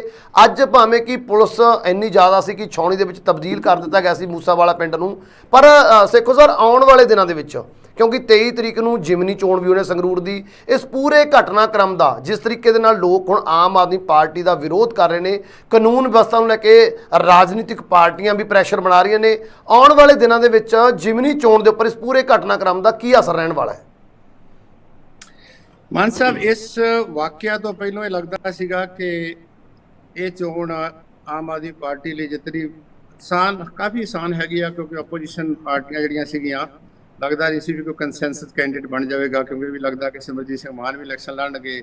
ਬੀਜੇਪੀ ਵੀ ਕੋਸ਼ਿਸ਼ ਕਰ ਰਹੀ ਆ ਕਿ ਆਪਣੇ ਕਿਸੇ ਨਾ ਕਿਸੇ ਤਰੀਕੇ ਦੇ ਨਾਲ ਲੈ ਕੇ ਅਕਾਲੀ ਦਲ ਦੇ ਸ਼ਾਇਦ ਪਰਮਿੰਦਰ ਸਿੰਘ ਢੀਂਡਸਾ ਨੂੰ ਉਹ ਇਨਵਾਈਟ ਕਰ ਰਹੇ ਸੀਗੇ, ਕਿਉਂਕਿ ਇਹਦੇ ਨਾਲ ਦੂਸਰੇ ਪਾਸੇ ਅਕਾਲੀ ਦਲ ਵਾਲੇ ਨੂੰ ਵੀ ਮੌਕਾ ਮਿਲੂਗਾ ਵੀ ਕਿਸੇ ਨਾ ਕਿਸੇ ਤਰੀਕੇ ਨਾਲ ਮੇਨ ਅਕਾਲੀ ਦਲ ਵਾਲੇ ਵੀ ਜੇ ਕੋਈ ਸਰਬਸੰਮਤੀ ਹੁੰਦੀ ਆ ਜਾਂ ਇਸ ਤਰੀਕੇ ਦੇ ਨਾਲ ਬੀਜੇਪੀ ਦੇ ਨੇੜੇ ਜਾਣ ਦਾ ਮੌਕਾ ਮਿਲਦਾ ਤਾਂ ਉਹ ਵੀ ਇਹਦੀਆਂ ਸੰਭਾਵਨਾ ਜਿਹੜੀਆਂ ਉਹ ਤਲਾਸ਼ਦੇ ਫਿਰਦੇ ਸੀਗੇ।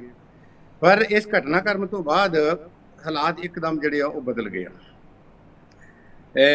ਕਿਉਂਕਿ ਸਿੱਧੂ ਮੂਸੇਵਾਲਾ ਜਿਹੜਾ ਸੀਗਾ ਇਹ ਉਹਦੀ ਜਿਸ ਤਰੀਕੇ ਦੇ ਨਾਲ ਉਹਦੇ ਮਰਡਰ ਤੋਂ ਬਾਅਦ ਉਹਦੀ ਜਿਹੜੀ ਖਾਸ ਕਰਕੇ ਦੇਸ਼ ਦੇ ਵਿੱਚ ਵਿਦੇਸ਼ ਦੇ ਵਿੱਚ, ਮੈਨੂੰ ਨਹੀਂ ਲੱਗਦਾ ਮੈਂ ਪਹਿਲੇ ਸਮੇਂ ਦੇਖਿਆ ਕਿ ਇੱਕ ਇੰਡੀਵਿਜੂਅਲ ਜਿਹੜਾ ਹੋਵੇ ਸਿੰਗਰ ਹੋਵੇ ਉਹਦੇ ਉੱਤੇ ਮੀਡੀਆ ਨੇ ਜਿਹੜਾ ਹੈਗਾ ਦੇਸੀ ਵਿਦੇਸ਼ੀ BBC ਨੇ ਜਾਂ ਹੋਰ ਮੀਡੀਆ ਨੇ ਇੰਨਾ ਜ਼ਿਆਦਾ ਜਿਹੜਾ ਉਹਨੂੰ ਕਵਰ ਕੀਤਾ ਹੋਊਗਾ।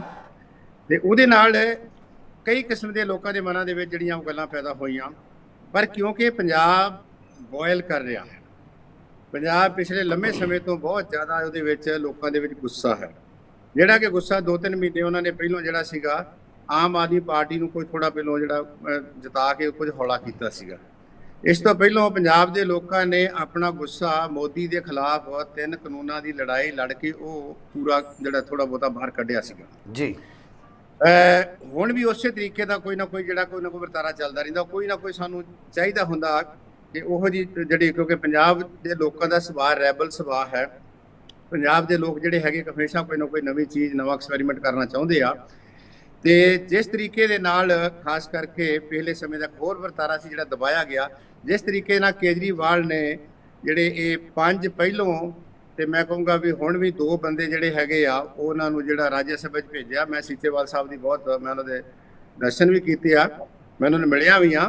ਪਰ ਮੈਨੂੰ ਲੱਗਦਾ ਸੀਗਾ ਵੀ ਇਹ ਮੋਦੀ ਸਰਕਾਰ ਨੂੰ ਜਿਹੜਾ ਸੀ, ਕਿਉਂਕਿ ਉਹਨਾਂ ਨੂੰ ਪਦਮ ਸ਼੍ਰੀ ਵੀ ਦਿੱਤਾ ਸੀਗਾ, ਇਹ ਕੇਂਦਰ ਸਰਕਾਰ ਦੇ ਹਿੱਸੇ ਦੇ ਵਿੱਚ ਜਾਣੇ ਚਾਹੀਦੇ ਸੀਗੇ, ਕਿਉਂਕਿ ਰਾਜ ਸਭਾ ਦੇ ਵਿੱਚ 12 ਬੰਦੇ ਕੇਂਦਰ ਸਰਕਾਰ ਜਿਹੜੀ ਹੈਗੀ ਆ ਉਹ ਲਾ ਸਕਦੀ ਆ, ਜਿਹਦੇ ਵਿੱਚੋਂ ਕਈ ਇਦਾਂ ਦੇ ਹੋਰ ਇੱਧਰ ਉੱਧਰ ਦੇ ਬੰਦੇ ਫੜ ਕੇ ਲਾ ਦਿੰਦੇ ਆ। ਇਹ ਕੋਸਾਨੀ ਸਾਹਿਬ ਨੂੰ ਲਿਆਂਦਾ ਹੈ। ਮੈਨੂੰ ਲੱਗਦਾ ਵੀ ਸਵਾਏ ਸੀਚੇਵਾਲ ਸਾਹਿਬ ਤੋਂ ਜਿਹੜੇ ਦੂਸਰੇ ਬੰਦੇ ਹੈਗੇ ਆ, ਪੰਜਾਬ ਦੇ ਲੋਕਾਂ ਦੀ ਜ਼ਿੰਦਗੀ ਦੇ ਨਾਲ ਜਿਹੜੀ ਅਸਲੀ ਜ਼ਿੰਦਗੀ ਆ ਉਹਦੇ ਨਾਲ ਕੋਈ ਸਰੋਕਾਰ ਨਹੀਂ ਹੈ। ਤੇ ਇਹ ਹੌਲੀ ਹੌਲੀ ਗੁੱਸਾ ਸਿਮਰ ਹੋ ਰਿਹਾ ਸੀਗਾ ਵੀ ਜਿਸ ਤਰੀਕੇ ਨਾਲ ਕੇਜਰੀਵਾਲ ਜਾਂ ਕੇਜਰੀਵਾਲ ਦੀ ਟੀਮ ਉਹ ਚੱਡੇ ਹੋਣੇ ਜਾਂ ਦੂਸਰੇ ਤੀਸਰੇ ਜਿਹੜੇ ਹੈਗੇ ਆ, ਉਹ ਸਾਰਾ ਇੱਕ ਮਤਲਬ ਇੰਪ੍ਰੈਸ਼ਨ ਜਾ ਰਿਹਾ ਸੀਗਾ ਵੀ ਉਹ ਕਿਸ ਤਰੀਕੇ ਨਾਲ ਪੰਜਾਬ ਦੇ ਮਸਲਿਆਂ 'ਚ ਦਖਲ ਦੇ ਰਹੇ ਆ, ਪੰਜਾਬ ਦੀ ਰਾਜਨੀਤੀ ਨੂੰ ਕੰਟਰੋਲ ਕਰ ਰਹੇ ਆ, ਪੰਜਾਬ ਦੇ ਮੋਢੇ ਤੇ ਜਿਹੜਾ ਰੱਖ ਕੇ ਬੰਦੂਕ ਦੂਸਰੇ ਸੂਬਿਆਂ 'ਚ ਚਲਾਉਣਾ ਚਾਹੁੰਦੇ ਆ। ਅਲਟੀਮੇਟਲੀ ਇਹ ਜਦੋਂ ਆਪਣਾ ਸਿੱਧੂ ਮੂਸੇਵਾਲੇ ਦਾ ਕੇਸ ਹੋਇਆ ਵਾ, ਇਹ ਸਾਰਾ ਗੁੱਸਾ ਭਾਵੇਂ ਇੰਸਟੈਂਟ ਕਾਰਨ ਇਹ ਬਣਿਆ ਹੈ, ਪਰ ਉਹਦੇ ਮਗਰਲੇ ਪਾਸੇ ਵਾਲ ਜਿਹੜੀਆਂ ਉਹ ਵਰਤਾਰਾ ਸੀਗਾ ਇਹ ਜਿਹੜਾ ਕੇਂਦਰ ਦੀ ਜਿਹੜੀ ਲੀਡਰਸ਼ਿਪ ਉਹਦਾ, ਇਹ ਠੀਕ ਆ ਕਿ ਭਗਵੰਤ ਮਾਨ ਆਪਣੇ ਕੰਮਾਂ ਰਾਹੀਂ, ਚਾਹੇ ਉਹ ਕਰਪਸ਼ਨ ਦਾ ਕੇਸ ਸੀਗਾ, ਚਾਹੇ ਹੋਰ ਆਪਣਾ ਮਾਈਨਿੰਗ ਦਾ ਕੇਸ ਸੀ, ਉਹਦੇ ਨਾਲ ਹੌਲੀ ਹੌਲੀ ਪੈਸੀਫਾਈ ਕਰਦੇ ਰਹੇ। ਇੱਕ ਪਾਸੇ ਉਹ ਕੋਈ ਕਰਦੇ ਸੀਗੇ ਤੇ ਇਹ ਫਿਰ ਇੱਧਰ ਦੇ ਕੰਮ ਕਰਕੇ ਜਿਹੜੇ ਲੋਕ ਤੈਸ਼ੀ ਕੰਮ ਹੁੰਦੇ ਸੀਗੇ ਜਾਂ ਲੋਕ ਲੁਭਾਉਣੇ ਕੰਮ ਹੁੰਦੇ ਸੀਗੇ ਜਾਂ ਲੋਕਾਂ ਨੂੰ ਲੱਗਦਾ ਸੀ ਵੀ ਗਵਰਨੈਂਸ ਹੈਗੀ ਆ ਵੀ ਇੱਥੇ ਕੋਈ ਨਾ ਕੋਈ ਕਾਨੂੰਨ ਦਾ ਰਾਜ ਆ ਜਾਊਗਾ, ਉਹਦੇ ਨਾਲ ਹੌਲੀ ਹੌਲੀ ਨਿਊਟਰਲ ਹੋ ਰਿਹਾ ਸੀਗਾ।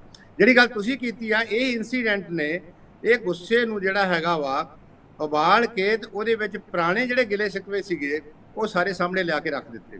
ਇਸ ਕਰਕੇ ਇਹ ਇਸ ਵੇਲੇ ਆਮ ਆਦਮੀ ਪਾਰਟੀ ਦੀ ਚੈਲੰਜ ਬਣ ਗਿਆ। ਮੈਂ ਨਹੀਂ ਕਹਿੰਦਾ ਕਿ ਉਹਨਾਂ ਨੂੰ ਕੋਈ ਜਿਹੜਾ ਹੈਗਾ ਵੀ ਉਹ ਚੋਣ ਹਾਰ ਜਾਣਗੇ, ਜਿੱਤ ਜਾਣਗੇ, ਮੈਂ ਇਹਦੇ ਬਾਰੇ ਕੁਝ ਨਹੀਂ ਕਹਿ ਸਕਦਾ, ਉਹ ਲੋਕਾਂ ਨੇ ਡਿਸਾਈਡ ਕਰਨਾ, ਪਰ ਕੁਝ ਵੀ ਹੋ ਸਕਦਾ ਹੈ। ਤਾਂ ਉਹਦਾ ਕਾਰਨ ਇੱਕ ਇਹ ਹੈਗਾ ਵਾ ਕਿ ਇਹ ਆਮ ਆਦਮੀ ਪਾਰਟੀ ਦਾ ਜੋ ਪਿਛਲੇ ਸਮੇਂ 'ਚ ਵਰਤਾਰਾ ਹੈ ਜਾਂ ਜਿਸ ਤਰੀਕੇ ਦੇ ਨਾਲ ਲੋਕਾਂ ਦੀਆਂ ਐਕਸਪੈਕਟੇਸ਼ਨ ਸੀਗੀਆਂ ਕਿ ਕਿਸ ਤਰੀਕੇ ਦੇ ਨਾਲ ਇੱਥੋਂ ਦੀ ਸਰਕਾਰ ਨੂੰ, ਮੈਂ ਕਹਿੰਦਾ ਉਹ ਰੀਅਲ ਹੈ ਜਾਂ ਇਮੈਜੀਨੇਟਿਵ ਹੈ, ਕੁਝ ਹੱਦ ਤੱਕ ਰੀਅਲ ਵੀ ਹੈਗਾ ਸੀ, ਮਾਡਲ ਦੇਣ ਦੀ ਕੋਸ਼ਿਸ਼ ਕੀਤੀ ਗਈ। ਇਹ ਪੰਜਾਬ ਦਾ ਮਾਡਲ ਐਜੂਕੇਸ਼ਨ ਦੇ, ਜਿਹੜਾ ਦਿੱਲੀ ਦਾ ਮਾਡਲ ਐਜੂਕੇਸ਼ਨ ਦਾ, ਉਹ ਫਲॉप ਹੋ ਗਿਆ। ਹੁਣ ਹੌਲੀ ਹੌਲੀ ਹੈਲਥ ਮਾਡਲ ਦੀ ਗੱਲ ਕਰਦੇ ਸੀ, ਉਹਦਾ ਮੈਨੂੰ ਪਤਾ ਨਹੀਂ ਕੀ ਬਣੂਗਾ, ਜਾਂ ਗਵਰਨੈਂਸ ਦੀ ਗੱਲ ਕਰਦੇ ਸੀਗੇ। ਸੋ ਮੇਰਾ ਕਹਿਣ ਤੋਂ ਭਾਵ ਹੈਗਾ ਹੁਣ ਇਹਨਾਂ ਲਈ ਰੀਅਲ ਚੈਲੰਜ ਆ ਗਿਆ। ਮੈਂ ਸ਼ਾਇਦ ਤੁਹਾਡੇ ਉਧਰ ਵੀ ਕਿਹਾ ਸੀ ਚੈਨਲ ਦੇ ਉੱਤੇ ਜੀ, ਤੁਹਾਡੇ ਵੀ ਲੋਕਾਂ ਉੱਥੇ ਸੰਗਰੂਰ 'ਚ ਫੋਟੋਆਂ ਲਾਤੀਆਂ ਸੀਗੀਆਂ ਕਿ ਭਗਵੰਤ ਮਾਨ ਦੀ ਜਿਹੜੀ ਵੱਡੇ ਸਿਸਟਰ ਭੈਣ ਜੀ ਆ, ਉਹਨਾਂ ਨੂੰ ਜਿਹੜਾ ਹੈਗਾ ਵਾ ਉੱਥੋਂ ਖੜਾ ਕੀਤਾ ਜਾਵੇ ਜਾਂ ਕਿਸੇ ਹੋਰ ਨੂੰ ਖੜਾ ਕੀਤਾ ਜਾਵੇ। ਤੇ ਮੈਂ ਉਧਰ ਵੀ ਕਿਹਾ ਸੀ ਵੀ ਇਹਨਾਂ ਲਈ ਬਹੁਤ ਮੁਸ਼ਕਿਲ ਆ। ਜੇ ਇਸ ਪਾਸੇ ਵੱਲ ਤੁਰ ਪਏ ਤੇ ਜਿੱਦਾਂ ਪੰਜਾਬੀ 'ਚ ਕਹਿੰਦੇ ਹੁੰਦੇ ਆ ਫਿਰ ਆਪਣੇ ਪੈਰਾਂ ਦੇ ਆਪ ਕੁਹਾੜੀ ਮਾਰਨ ਵਾਲੇ ਰਾਹ ਤੁਰ ਪੈਣਗੇ। ਹੁਣ ਇਹ ਕਿਹਨੂੰ ਲਾਉਂਦੇ ਆ, ਡਿਪੈਂਡ ਉਹਦੇ ਤੇ ਕਰੂਗਾ ਕਿਹੜਾ ਕੈਂਡੀਡੇਟ ਬਣਾਉਂਦੇ ਆ। ਕੀ ਕੈਂਡੀਡੇਟ ਦਿੱਲੀ ਦੀ ਚੋਇਸ ਹੁੰਦੀ ਆ ਜਾਂ ਇੱਥੋਂ ਦੀ ਚੋਇਸ ਹੁੰਦੀ ਹੈ। ਇੱਕ ਗੱਲ ਬਹੁਤ ਕਲੀਅਰ ਹੋ ਗਈ ਕਿ ਇਸ ਵੇਲੇ ਭਗਵੰਤ ਮਾਨ ਦੇ ਨਾਲ ਜਿੰਨਾ ਗੁੱਸਾ ਲੋਕਾਂ ਨੂੰ ਕੇਜਰੀਵਾਲ ਤੇ ਉਹ ਰਾਘਵ ਚੱਡੇ ਹੋਣੀ ਜਿਹੜੇ ਹੈਗੇ ਆ ਜਾਂ ਜਿਹੜੀ ਹੋਰ ਦਿੱਲੀ ਦੀ ਟੀਮ ਆ ਉਹਨਾਂ ਦੇ ਖਿਲਾਫ ਹੋਊਗਾ, ਉਹਦਾ ਤੁਸੀਂ ਅੰਦਾਜ਼ਾ ਸ਼ਾਇਦ ਆਉਣ ਵਾਲੇ ਸਮੇਂ 'ਚ ਲਾਉਣਾ ਮੁਸ਼ਕਲ ਹੋ ਜਾਊਗਾ। ਹੁਣ ਉਹਨਾਂ ਦੀ ਪੰਜਾਬ ਦੇ ਵਿੱਚ ਜਿੱਦਾਂ ਆਣ ਕੇ ਉਹ ਆ ਜਾਂਦੇ ਸੀਗੇ, ਇਹ ਤੇ ਖੁੱਲੀਆਂ ਜੀਪਾਂ ਦੇ ਫਿਰਦੇ ਸੀ, ਲੋਕੀ ਉਹਨਾਂ ਨੂੰ ਹੱਥਾਂ ਦੇ ਚੁੱਕੀ ਫਿਰਦੇ ਸੀਗੇ, ਉਹ ਸ਼ਾਇਦ ਉਹਨਾਂ ਲਈ ਮੁਸ਼ਕਲ ਹੋ ਜਾਊਗਾ। ਔਰ ਹੋ ਸਕਦਾ ਕਿ ਉਹ ਆਉਣ ਵਾਲੀ ਇਲੈਕਸ਼ਨ ਦੇ ਵਿੱਚ ਉਹਨਾਂ ਲਈ ਕਨਵੈਂਸਿੰਗ ਕਰਨੀ ਵੀ, ਜਿੱਦਾਂ ਪਹਿਲੋਂ ਲੋਕੀ ਇਹਨਾਂ ਨੇ ਪਿਛਲੇ ਬੜੀ ਕੇਕ ਵਾਕ ਸੀ ਇਲੈਕਸ਼ਨ ਦੇ ਵਿੱਚ ਕਿ ਜੇ ਘਰ ਦੇ ਵਿੱਚ ਜਾਂਦੇ ਸੀਗੇ, ਇਸ ਪਿੰਡ 'ਚ ਜਾਂਦੇ ਸੀਗੇ, ਦੂਸਰੀਆਂ ਪਾਰਟੀਆਂ ਨੂੰ ਲੋਕੀ ਮਤਲਬ ਡਾਂਗਾ ਮਾਰ-ਮਾਰ ਭਜਾਉਂਦੇ ਸੀਗੇ, ਕਾਲੇ ਝੰਡੇ ਵਿਖਾਲਦੇ ਸੀਗੇ, ਇਹਨਾਂ ਨੂੰ ਜਿਹੜਾ ਸੀ ਉਹ ਹੱਥਾਂ ਤੇ ਚੁੱਕਦੇ ਸੀਗੇ। ਹੁਣ ਇਹਨਾਂ ਲਈ ਚੈਲੰਜ ਆ ਗਿਆ। ਇਸ ਕਰਕੇ ਸਾਰਾ ਕੁਝ ਇਹ ਡਿਪੈਂਡ ਕਰਦਾ ਵੀ ਇਹ ਕਿਹੜਾ ਕੈਂਡੀਡੇਟ ਖੜਾ ਕਰਦੇ ਆ। ਕੈਂਡੀਡੇਟ ਲੋਕਾਂ ਦਾ ਹੁੰਦਾ ਵਾ, ਸੰਗਰੂਰ 'ਚੋਂ ਹੁੰਦਾ ਵਾ, ਸਰਵ ਪ੍ਰਵਾਨਿਤ ਹੁੰਦਾ ਵਾ। ਮੈਨੂੰ ਅਜੇ ਵੀ ਇਹ ਲੱਗਦਾ ਵਾ ਕਿ ਇਸ ਇਲੈਕਸ਼ਨ ਦੇ ਵਿੱਚ ਮੈਂ ਬਾਰ-ਬਾਰ ਇਹ ਗੱਲ ਵਾਰਨ ਕਰ ਰਿਹਾ ਕਿ ਪੰਜਾਬ ਦੇ ਵਿੱਚ ਬੀਜੇਪੀ ਜਿਹੜੀ ਹੈਗੀ ਉਹ ਵੱਡੀ ਖੇਡ ਖੇਡਣ ਦੀ ਤਿਆਰੀ ਕਰੂਗੀ। ਇਹ ਇਲੈਕਸ਼ਨ ਆਮ ਤੌਰ ਤੇ ਬਾਈ ਇਲੈਕਸ਼ਨ ਜਿਹੜੀ ਹੁੰਦੀ ਤੁਹਾਡੇ ਪਹਿਲੇ ਸਮੇਂ ਨੂੰ ਜਸਟੀਫਾਈ ਕਰਦੀ ਆ। ਜੇ ਕੋਈ ਸਰਕਾਰ ਬਾਈ ਇਲੈਕਸ਼ਨ ਹਾਰਦੀ ਆ ਤੇ ਉਹਦਾ ਜਿਹੜਾ ਪਤਨ ਹੈਗਾ ਵਾ ਜਾਂ ਉਹਦਾ ਡਿਕਲਾਈਨ ਆ ਉਸੇ ਦਿਨ ਤੋਂ ਹੀ ਤੈਅ ਹੋ ਜਾਂਦਾ ਹੈ। ਸੋ ਮੇਰਾ ਕਹਿਣ ਤੋਂ ਭਾਵ ਹੈ ਅਜੇ ਤੱਕ ਲੋਕਾਂ ਨੂੰ ਖਾਸ ਕਰਕੇ ਇਹ ਠੀਕ ਆ ਗੱਲ, ਸਭ ਨੂੰ ਪਤਾ ਹੈ ਕਿ ਗੈਂਗਸਟਰ ਜਿਹੜਾ ਹੈਗਾ ਵਾ ਉਹ ਭਗਵੰਤ ਮਾਨ ਦੇ ਸਮੇਂ 'ਚ ਨਹੀਂ ਆਇਆ, ਪਿਛਲੇ 30 ਸਾਲਾਂ ਤੋਂ ਆਇਆ। ਉਹਦੇ ਲਈ ਅਕਾਲੀ ਸਰਕਾਰ ਦੇ ਜਿਹੜੇ ਲੀਡਰ ਸੀ ਉਹ ਵੀ ਜ਼ਿੰਮੇਵਾਰ ਹੈਗੇ ਆ, ਨਾ ਉਹਦੇ ਆ ਕਾਂਗਰਸ ਵੀ ਬਰਾਬਰ ਦੀ ਜ਼ਿੰਮੇਵਾਰ ਸੀਗੀ। ਭਾਵੇਂ ਕਿਸੇ ਵੇਲੇ ਅਮਰਿੰਦਰ ਸਿੰਘ ਨੇ ਕਿਹਾ ਸੀ ਮੈਂ ਉਹਨੂੰ ਕਾਬੂ ਕਰਦਾ, ਪਰ ਜਾਂ ਕਰਕੇ ਉਹਦੀ ਉਮਰ ਦੀ ਵਜ੍ਹਾ ਕਰਕੇ ਜਾਂ ਉਹਦੀ ਪੋਲੀਟੀਕਲ ਵਿਲ ਨਾ ਹੋਣ ਕਰਕੇ ਜਾਂ ਕਰੋਨਾ ਜਾਂ ਹੋਰ ਕਾਰਨਾਂ ਕਰਕੇ ਉਹ ਲੌਜੀਕਲ ਐਂਡ ਤੱਕ ਨਹੀਂ ਪਹੁੰਚਾ। ਹੁਣ ਇਸ ਵੇਲੇ ਗੈਂਗਸਟਰਿਜ਼ਮ ਬਹੁਤ ਆਪਣੇ ਕਲਾਈਮੈਕਸ ਤੇ ਆ। ਲੋਕਾਂ ਨੂੰ ਇਹ ਵੀ ਪਤਾ ਕਿ ਇਸ ਮਾਮਲੇ ਦੇ ਵਿੱਚ ਜਿੱਦਾਂ ਅਸੀਂ ਰੌਲਾ ਪਾਉਂਦੇ ਪੋਲੀਟੀਕਲ ਪਾਰਟੀਆਂ ਵੀ ਭਗਵੰਤ ਮਾਨ ਨੂੰ ਜ਼ਿੰਮੇਵਾਰ ਫੜਾਇਆ ਜਾਵੇ ਜਾਂ ਬਿਲਕੁਲ ਉਹੀ ਜ਼ਿੰਮੇਵਾਰ ਹੈਗਾ, ਮੈਂ ਕਿਹਾ ਹੋਰ ਬਹੁਤ ਸਾਰੇ ਕਾਰਨ ਆ, ਕਿਉਂਕਿ ਇਹਦੇ ਬਰਾਬਰ ਜਿਹੜੇ ਹੈਗੇ ਨਰੇਟਿਵ ਸਿੱਧੂ ਮੂਸੇਵਾਲੇ ਦੇ ਖਿਲਾਫ ਕਿਸ ਕਿਸਮ ਦੀਆਂ ਇਹ ਅਨਫੋਰਚੂਨੇਟ ਆ। ਹੁਣ ਇਸ ਕਿਸਮ ਦੀ ਬਹਿਸ ਸ਼ੁਰੂ ਹੋਈ ਆ ਕਿ ਜਿਹਦੇ ਨਾਲ ਉਹ ਜਿਹੜਾ ਚੱਲ ਗਿਆ ਵਿਅਕਤੀ ਆ ਉਹਦੇ ਉੱਤੇ ਵੀ ਕਿੰਤੂ ਪਰੰਤੂ ਹੋ ਰਿਹਾ। ਸੋ ਮੇਰਾ ਕਹਿਣ ਤੋਂ ਭਾਵ ਇਹ ਹੈਗਾ ਕਿ ਇਸ ਇਲੈਕਸ਼ਨ ਦੇ ਵਿੱਚ ਜੇ ਦਿੱਲੀ ਦਰਬਾਰ ਆਪਣੀ ਮਰਜ਼ੀ ਚਲਾਉਂਦਾ ਹੈ, ਕਿਉਂਕਿ ਰਾਜ ਸਭਾ ਦੇ ਚੁਣਤੀ ਜਿਹੜੇ ਉਹਨਾਂ ਦੇ ਇਲੈਕਟਡ ਐਮਐਲਏ ਸੀਗੇ, ਉੱਥੇ ਦੇ ਕਿਸੇ ਨੇ ਨਾ ਤਾਂ ਉੱਥੇ ਕਿਸੇ ਨੇ ਚੂਚਾਂ ਕਰਨੀ ਸੀਗੀ, ਨਾ ਕਿਸੇ ਨੇ ਉਹਨਾਂ ਨੇ ਰੇਸ ਕਰਨਾ ਸੀ। ਇਹ ਠੀਕ ਆ ਕਿ ਪਹਿਲੀ ਇਲੈਕਸ਼ਨ ਦੇ ਵਿੱਚ ਇੱਕ ਬੰਦਾ ਆਪੋਜੀਸ਼ਨ ਖੜਾ ਕਰ ਸਕਦੀ ਸੀ। ਰਾਜੇ ਵੜਿੰਗ ਹੁਣਾਂ ਨੂੰ ਚਾਹੀਦਾ ਸੀ ਕਿ ਜਦੋਂ ਪਹਿਲੀਆਂ 5 ਸੀਟਾਂ ਦੀ ਇਲੈਕਸ਼ਨ ਹੋਈ ਸੀਗੀ, ਉਦੋਂ ਸਾਰੇ ਪਾਰਟੀਆਂ ਨੂੰ ਨਾਲ ਲੈ ਕੇ ਇੱਕ ਬੰਦਾ ਖੜਾ ਕਰ ਦਿੰਦੇ। ਇਹਨਾਂ ਕੋਲ 25 ਲੋਕ ਸੀਗੇ ਜੀ, ਉਦੋਂ ਪੋਸੀਬਿਲਿਟੀ ਹੈਗੀ ਸੀ ਕਿ ਉਦੋਂ ਜੇ ਕਿਤੇ ਜਿਹੜੇ ਕਾਂਗਰਸ ਵਾਲੇ ਉਸ ਸਮੇਂ ਦੇ ਵਿੱਚ ਇੱਕ ਸਾਂਝਾ ਬੰਦਾ, ਭਾਵੇਂ ਕੋਈ ਵੀ ਹੋ ਜਾਂਦਾ, ਭਾਵੇਂ ਉਹ ਸੀਚੇਵਾਲ ਸਾਹਿਬ ਹੀ ਹੋ ਜਾਂਦੇ, ਚਾਹੇ ਕੋਈ ਐਗਰੀਕਲਚਰ ਇਕੋਨੋਮਿਸਟ ਹੀ ਹੋ ਜਾਂਦਾ, ਜਾਂ ਪ੍ਰੋਫੈਸਰ ਜਗਮੋਹਨ ਸਿੰਘ ਹੀ ਹੋ ਜਾਂਦੇ, ਤੇ ਮੈਨੂੰ ਲੱਗਦਾ ਸੀ ਉਦੋਂ ਤੋਂ ਇਹਨਾਂ ਦੀ ਜਿਹੜੀ ਹੁਣ ਦੂਸਰੀਆਂ ਪਾਰਟੀਆਂ ਨੂੰ ਸੱਦ ਕੇ ਸੱਦਾ ਦੇ ਕੇ ਆਪਣੀ ਲੈਜੀਟੀਮੇਸੀ ਬਣਾਉਣ ਦੀ ਗੱਲਬਾਤ ਸ਼ੁਰੂ ਹੋ ਸਕਦੀ ਸੀਗੀ। ਸੋ ਇਸ ਕਰਕੇ ਇਲੈਕਸ਼ਨ ਬਹੁਤ ਇੰਟਰਸਟਿੰਗ ਹੋਊਗੀ, ਅਸੀਂ ਬਹੁਤ ਨੇੜਿਓਂ ਹੋ ਕੇ ਦੇਖਾਂਗੇ, ਔਰ ਹੋ ਸਕਦਾ ਕਿ ਅਸੀਂ ਪਿੰਡਾਂ 'ਚ ਵੀ ਜਾ ਕੇ ਲੋਕਾਂ ਨੂੰ ਮਿਲ ਕੇ ਇਹਦੇ ਬਾਰੇ ਥੋੜਾ ਬਹੁਤਾ ਗੱਲਬਾਤ ਕਰੀਏ, ਤਾਂ ਕਿ ਇਹ ਪਤਾ ਲੱਗ ਸਕੇ ਕਿ ਲੋਕ ਕੀ ਸੋਚਦੇ ਆ। ਕਈ ਵਾਰੀ ਲੀਡਰ ਕੁਝ ਸੋਚਦੇ ਆ ਤੇ ਲੋਕ ਹੋਰ ਕੁਝ ਸੋਚਦੇ ਆ। ਇਸੇ ਕਰਕੇ ਜਿਹੜੀਆਂ ਮੌਜੂਦਾ ਰਵਾਇਤੀ ਪਾਰਟੀਆਂ ਹੈਗੀਆਂ, ਅਕਾਲੀ ਦਲ ਦਾ ਇੰਨਾ ਮਾੜਾ ਹਾਲ ਕਿਉਂ ਹੋਇਆ, ਕਾਂਗਰਸ ਕਿਉਂ ਬੈਕਫੁੱਟ ਤੇ ਚਲ ਗਈ, ਬੀਜੇਪੀ ਨੂੰ ਕਿਉਂ ਮੂੰਹ ਨਹੀਂ ਲਾਇਆ, ਕਿਉਂਕਿ ਸਾਡੇ ਤੁਹਾਡੇ ਵਰਗੇ ਟੀਵੀ ਸਟੂਡੀਓ 'ਚ ਬਹਿ ਕੇ ਗੱਲਾਂ ਕਰ ਲੈਂਦੇ ਆ, ਲੀਡਰ ਪ੍ਰੈਸ ਕਾਨਫਰੰਸਾਂ ਕਰ ਲੈਂਦੇ ਆ, ਬੜੀਆਂ ਬੜੀਆਂ ਫੋਟੋਆਂ ਲਵਾ ਲੈਂਦੇ ਆ, ਤੇ ਲੋਕਾਂ ਦੇ ਨਾਲ ਜਿਹੜਾ ਹੈਗਾ ਕਨੈਕਟ ਕੋ ਮਿਸਿੰਗ ਹੁੰਦਾ। ਫਿਰ ਅਸਲ ਦੇ ਵਿੱਚ ਜਿਹੜੇ ਉਹਨੂੰ ਕਹਿੰਦੇ ਹੁੰਦੇ ਨਾ ਸੋਵਰਨ ਲੋਕ ਹੀ ਹੈਗੇ ਆ, ਉਹ ਆਪਣੇ ਤਰੀਕੇ ਨਾਲ ਇਹਨਾਂ ਪਾਰਟੀਆਂ ਨੂੰ, ਇਹਨਾਂ ਲੀਡਰਾਂ ਨੂੰ ਜਿਸ ਜੋਗੀ ਹੁੰਦੇ ਆ ਉੱਥੇ ਉਹ ਲਿਆ ਕੇ ਖੜਾ ਕਰ ਦਿੰਦੇ ਆ। ਤੇ ਮੈਨੂੰ ਲੱਗਦਾ ਹੈ ਕਿ ਸੰਗਰੂਰ ਦੇ ਲੋਕ, ਇਹ ਏਰੀਆ ਬਹੁਤ ਪੋਲੀਟੀਕਲ ਕੌਨਸ਼ੀਅਸਨੈਸ ਦਾ ਲੈਵਲ ਬਹੁਤ ਹਾਈ ਆ, ਇਹਦੇ ਵੋਟ ਪਰਸੈਂਟੇਜ ਬਹੁਤ ਜ਼ਿਆਦਾ ਹੁੰਦੀ ਆ, ਔਰ ਇਹ ਪੋਲੀਟੀਕਲੀ ਬਹੁਤ ਐਕਟਿਵ ਹੈਗਾ ਵਾ। ਉਹ ਡਿਸਾਈਡ ਕਰਨਗੇ ਕਿ ਵਾਕਿਆ ਹੀ ਇਸ ਕੇਸ ਦੇ ਵਿੱਚ ਜੋ ਵਾਕਿਆ ਹੋਇਆ ਹੈ ਕਿ ਭਗਵੰਤ ਮਾਨ ਦੀ ਸਰਕਾਰ ਜ਼ਿੰਮੇਵਾਰ ਹੈ। ਜੇ ਉਹ ਲੋਕੀ ਸੋਚਦੇ ਹੋਣਗੇ ਜ਼ਿੰਮੇਵਾਰ ਤੇ ਕੈਂਡੀਡੇਟ ਨੂੰ ਹਰਾ ਦੇਣਗੇ ਜੀ, ਜੇ ਉਹ ਇਹ ਸੋਚਦੇ ਹੋਣਗੇ ਕਿ ਜੇ ਥੋੜਾ ਸਮਾਂ ਹੋਇਆ ਵਾ, ਰਾਜਨੀਤੀ ਕਰਦੇ ਆਪੋਜੀਸ਼ਨ ਪਾਰਟੀਆਂ ਵਾਲੇ, ਇਹਨਾਂ ਨੂੰ ਜਿਹੜਾ ਉਹੀ ਸਬਕ ਹੋਣਾ ਚਾਹੀਦਾ ਵਾ ਜਿਹੜਾ 2022 ਦੇ ਵਿੱਚ ਹੋਇਆ। ਤੇ ਮੇਰੇ ਖਿਆਲ 29 ਤਰੀਕ ਨੂੰ ਜਦੋਂ ਰਿਜ਼ਲਟ ਆਊਗਾ ਆਪਣੇ ਸਾਹਮਣੇ ਹੋਊਗਾ, ਉੱਥੋਂ ਪਤਾ ਲੱਗ ਜਾਊਗਾ।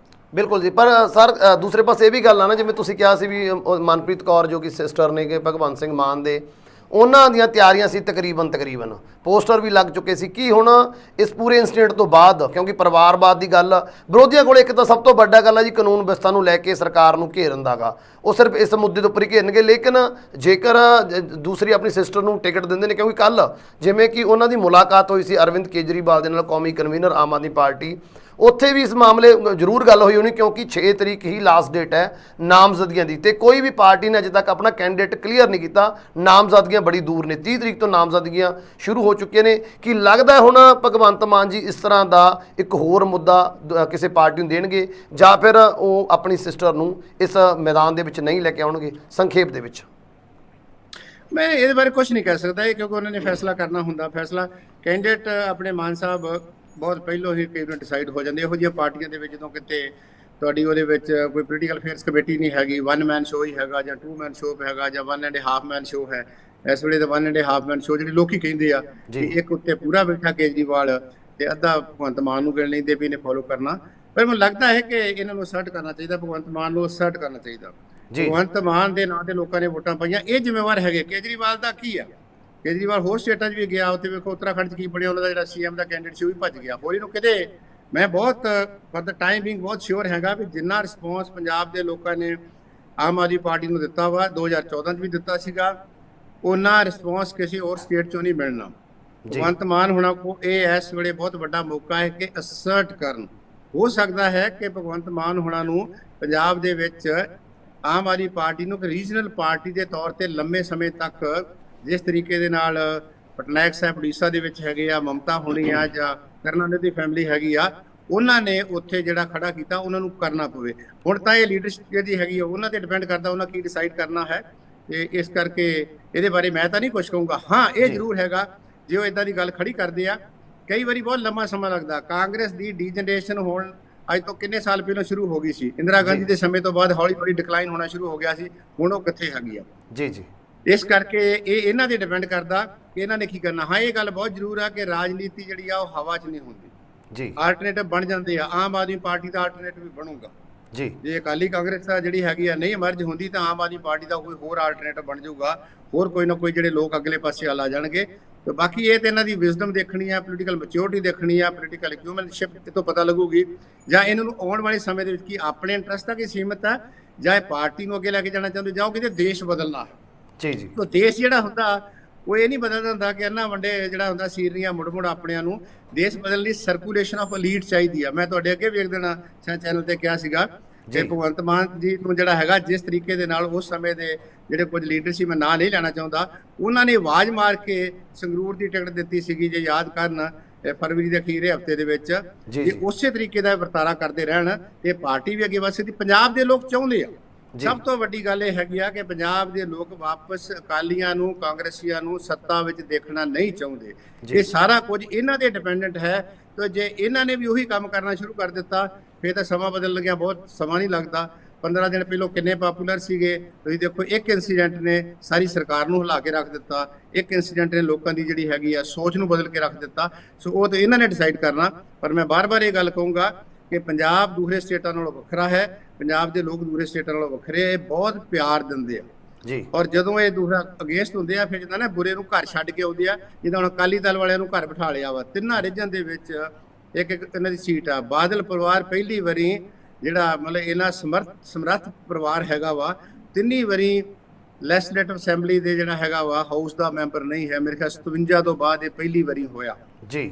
ਇਸ ਤਰੀਕੇ ਦੇ ਨਾਲ ਤੁਸੀਂ ਹੋਰ ਵੱਡੇ ਕਾਂਗਰਸ ਦੇ ਲੀਡਰਾਂ ਦਾ ਵੇਖ ਲਓ। ਅਮਰਿੰਦਰ ਸਿੰਘ ਹੋਣੀ ਜਿਹੜੇ ਏਡੇ ਵੱਡੇ ਰਿਆਸਤੀ ਰਾਜੇ ਸੀਗੇ, ਪੈਪਸੂ ਦੇ ਜਿਹੜੇ ਹੈਗੇ ਸੀ ਪ੍ਰਮੁੱਖ ਸੀਗੇ, ਅੱਜ ਉਹ ਕਿੱਥੇ ਬੈਠੇ ਆ? ਕਿਉਂਕਿ ਜਨਤਾ ਜਨਾਰਦਨ ਜਿਹੜੀ ਹੈਗੀ ਆ ਇਹ ਸੋਵਰਨ ਹੈ, ਆਟੋਨਮਸ ਹੈ। ਇਹ ਇਹਨਾਂ ਦੀ ਵਿਜ਼ਡਮ ਤੇ ਡਿਪੈਂਡ ਕਰਦਾ। ਇਹਨਾਂ ਦੀ ਪਾਰਟੀ ਜਿਹੜੀ ਹੈਗੀ ਉਹਦੇ ਵਿੱਚ ਜਿਹੜਾ ਥਿੰਕ ਟੈਂਕ ਆ ਉਹ ਤੇ ਡਿਪੈਂਡ ਕਰਦਾ ਕਿ ਅਸੀਂ ਪਾਰਟੀ ਨੂੰ ਅੱਗੇ ਲੈ ਕੇ ਜਾਣਾ, ਲੰਮੇ ਸਮੇਂ ਵਾਸਤੇ ਪੰਜਾਬ ਦੇ ਲੋਕਾਂ ਨੂੰ ਬਚਾਉਣਾ ਹੈ, ਆਲਟਰਨੇਟਿਵ ਪੋਲਿਟਿਕਸ ਦੇਣੀ ਆ। ਸਾਨੂੰ ਆਲਟਰਨੇਟਿਵ ਵਿਅਕਤੀਆਂ ਦੀ ਲੋੜ ਨਹੀਂ ਹੈਗੀ। ਉਹ ਜਿਹਨਾਂ ਕੋਲ ਬਹੁਤ ਆ ਗਏ, ਬੀਜੇਪੀ ਵਾਲੇ ਵੀ ਆ ਗਏ ਆ, ਕਾਂਗਰਸ ਵਾਲੇ ਵੀ ਆ ਗਏ ਆ, ਅਕਾਲੀ ਦਲ ਵਾਲੇ ਵੀ ਆ ਗਏ ਆ। ਕੱਲ ਨੂੰ ਇਹਨਾਂ ਨੂੰ ਛੱਡ ਕੇ ਦੂਸਰੇ ਪਾਸੇ ਚੱਲ ਜਾਣਗੇ। ਉਹ ਤਾਂ ਬਰਸਾਤੀ ਉਹਨਾਂ ਦਾ ਕੰਮ ਹੁੰਦਾ ਨਾ, ਉਹ ਤੁਰ ਪੈਣਗੇ। ਇਹਨਾਂ ਨੂੰ ਚਾਹੀਦਾ ਕਿ ਜਿਹੜੇ ਇਹਨਾਂ ਦੇ ਸਿੰਪਥਾਈਜ਼ਰ ਹੈਗੇ ਆ, ਜਿਹੜੇ ਇਹਨਾਂ ਨਾਲ ਲੰਬੇ ਸਮੇਂ ਤੋਂ ਜੁੜੇ ਆ, ਇਹਨਾਂ ਦੇ ਕੌਨਫੀਡੈਂਟ ਹੈਗੇ ਆ, ਜਾਂ ਲੋਕਾਂ ਦਾ ਵਿਸ਼ਵਾਸ ਜਿਹਨਾਂ ਤੇ ਹੈਗਾ। ਸੰਗਰੂਰ ਬਹੁਤ ਵੱਡਾ ਹਲਕਾ ਹੈ, ਬਹੁਤ ਵੱਡੀ ਉੱਥੇ ਪ੍ਰਜਾ ਮੰਡਲ ਮੂਵਮੈਂਟ ਦੀਆਂ ਹਿਸਟਰੀ ਬਹੁਤ ਸੁਣਾਈਤੀ। ਹੋਰ ਵੀ ਕਿਸਾਨ ਮੂਵਮੈਂਟ ਬਹੁਤ ਤਕੜੀ ਉਹਦੇ ਵਿੱਚੋਂ ਕਰਕੇ ਹੋਰ ਲੋਕ ਹੈਗੇ ਆ, ਪੜ੍ਹੇ ਲਿਖੇ ਲੋਕ ਹੈਗੇ ਆ, ਜਿਹੜੇ ਹਲਕੇ ਦੇ ਲੋਕਾਂ ਦੇ ਹਰਮਨ ਪਿਆਰੇ ਲੋਕ ਵੀ ਹੈਗੇ ਜਿਹੜੇ ਜਿੱਤ ਸਕਦੇ ਆ। ਜੇ ਉਹੋ ਜਿਹੇ ਵਿਅਕਤੀ ਨੂੰ ਦੇਣਗੇ ਤੇ ਮੈਨੂੰ ਨਹੀਂ ਲੱਗਦਾ ਵੀ ਜਿਹੜੀ ਹੈਗੀ ਆ ਸੰਗਰੂਰ ਜਿਹੜੀ ਹੈਗੀ ਆ ਇਲੈਕਸ਼ਨ ਇਹਨਾਂ ਲਈ ਬਹੁਤ ਵੱਡਾ ਚੈਲੰਜ ਹੋਊਗਾ। ਹਾਂ, ਜੇ ਇਹਨਾਂ ਨੇ ਦੂਸਰੇ ਪਾਸੇ ਦੇ ਦਿੱਤਾ ਤੇ ਇਹਨਾਂ ਨੂੰ ਮਿਹਨਤ ਜ਼ਿਆਦਾ ਕਰਨੀ ਪਊਗੀ, ਲੋਕੀ ਜ਼ਿਆਦਾ ਸਵਾਲ ਕਰਨਗੇ। ਫਿਰ ਇੱਕਦਮ ਲੋਕੀ ਬਦਲ ਜਾਂਦੇ ਹੁੰਦੇ, ਯਾਰ ਇਹਨਾਂ ਦੋਨਾਂ 'ਚ ਕੋਈ ਫਰਕ ਨਹੀਂ ਹੈਗਾ, ਸਾਰੇ ਇੱਕੋ ਜਿਹੇ ਹੁੰਦੇ ਆ। ਇਸ ਦੀ ਜ਼ਿੰਮੇਵਾਰੀ ਇਹ ਹੈਗੀ ਆ ਕਿ ਇਸ ਮਿੱਥ ਨੂੰ ਤੋੜੇ ਕਿ ਸਾਰੇ ਰਾਜਾਂ ਇਹ ਕਲੇਮ ਕਰਦੇ ਆ। ਕਈ ਵਾਰੀ ਇਹ ਜ਼ਿਆਦਾ ਕਲੇਮ ਕਰ ਜਾਂਦੇ ਆ, ਪਰ ਇਹ ਕਲੇਮ ਕਰਦੇ ਆ। ਇਸੇ ਕਲੇਮ ਦੇ ਉੱਤੇ ਲੋਕਾਂ ਨੇ ਇਹਨਾਂ ਨੂੰ ਵੋਟਾਂ ਪਾਈਆਂ ਕਿ ਆਲਟਰਨੇਟਿਵ ਰਾਜਨੀਤੀ ਲੈ ਕੇ ਆਉਣਗੇ, ਆਲਟਰਨੇਟਿਵ ਬੰਦੇ ਨਹੀਂ ਲੈ ਕੇ ਆਉਣਗੇ। ਆਲਟਰਨੇਟਿਵ ਬੰਦਿਆਂ ਦੀ ਰਾਜਨੀਤੀ ਪੰਜਾਬ ਨੇ ਕਾਂਗਰਸ ਅਕਾਲੀਆਂ ਦੇ ਰੂਪ ਦੇ ਵਿੱਚ ਬਹੁਤ ਵੇਖ ਲਈ ਆ।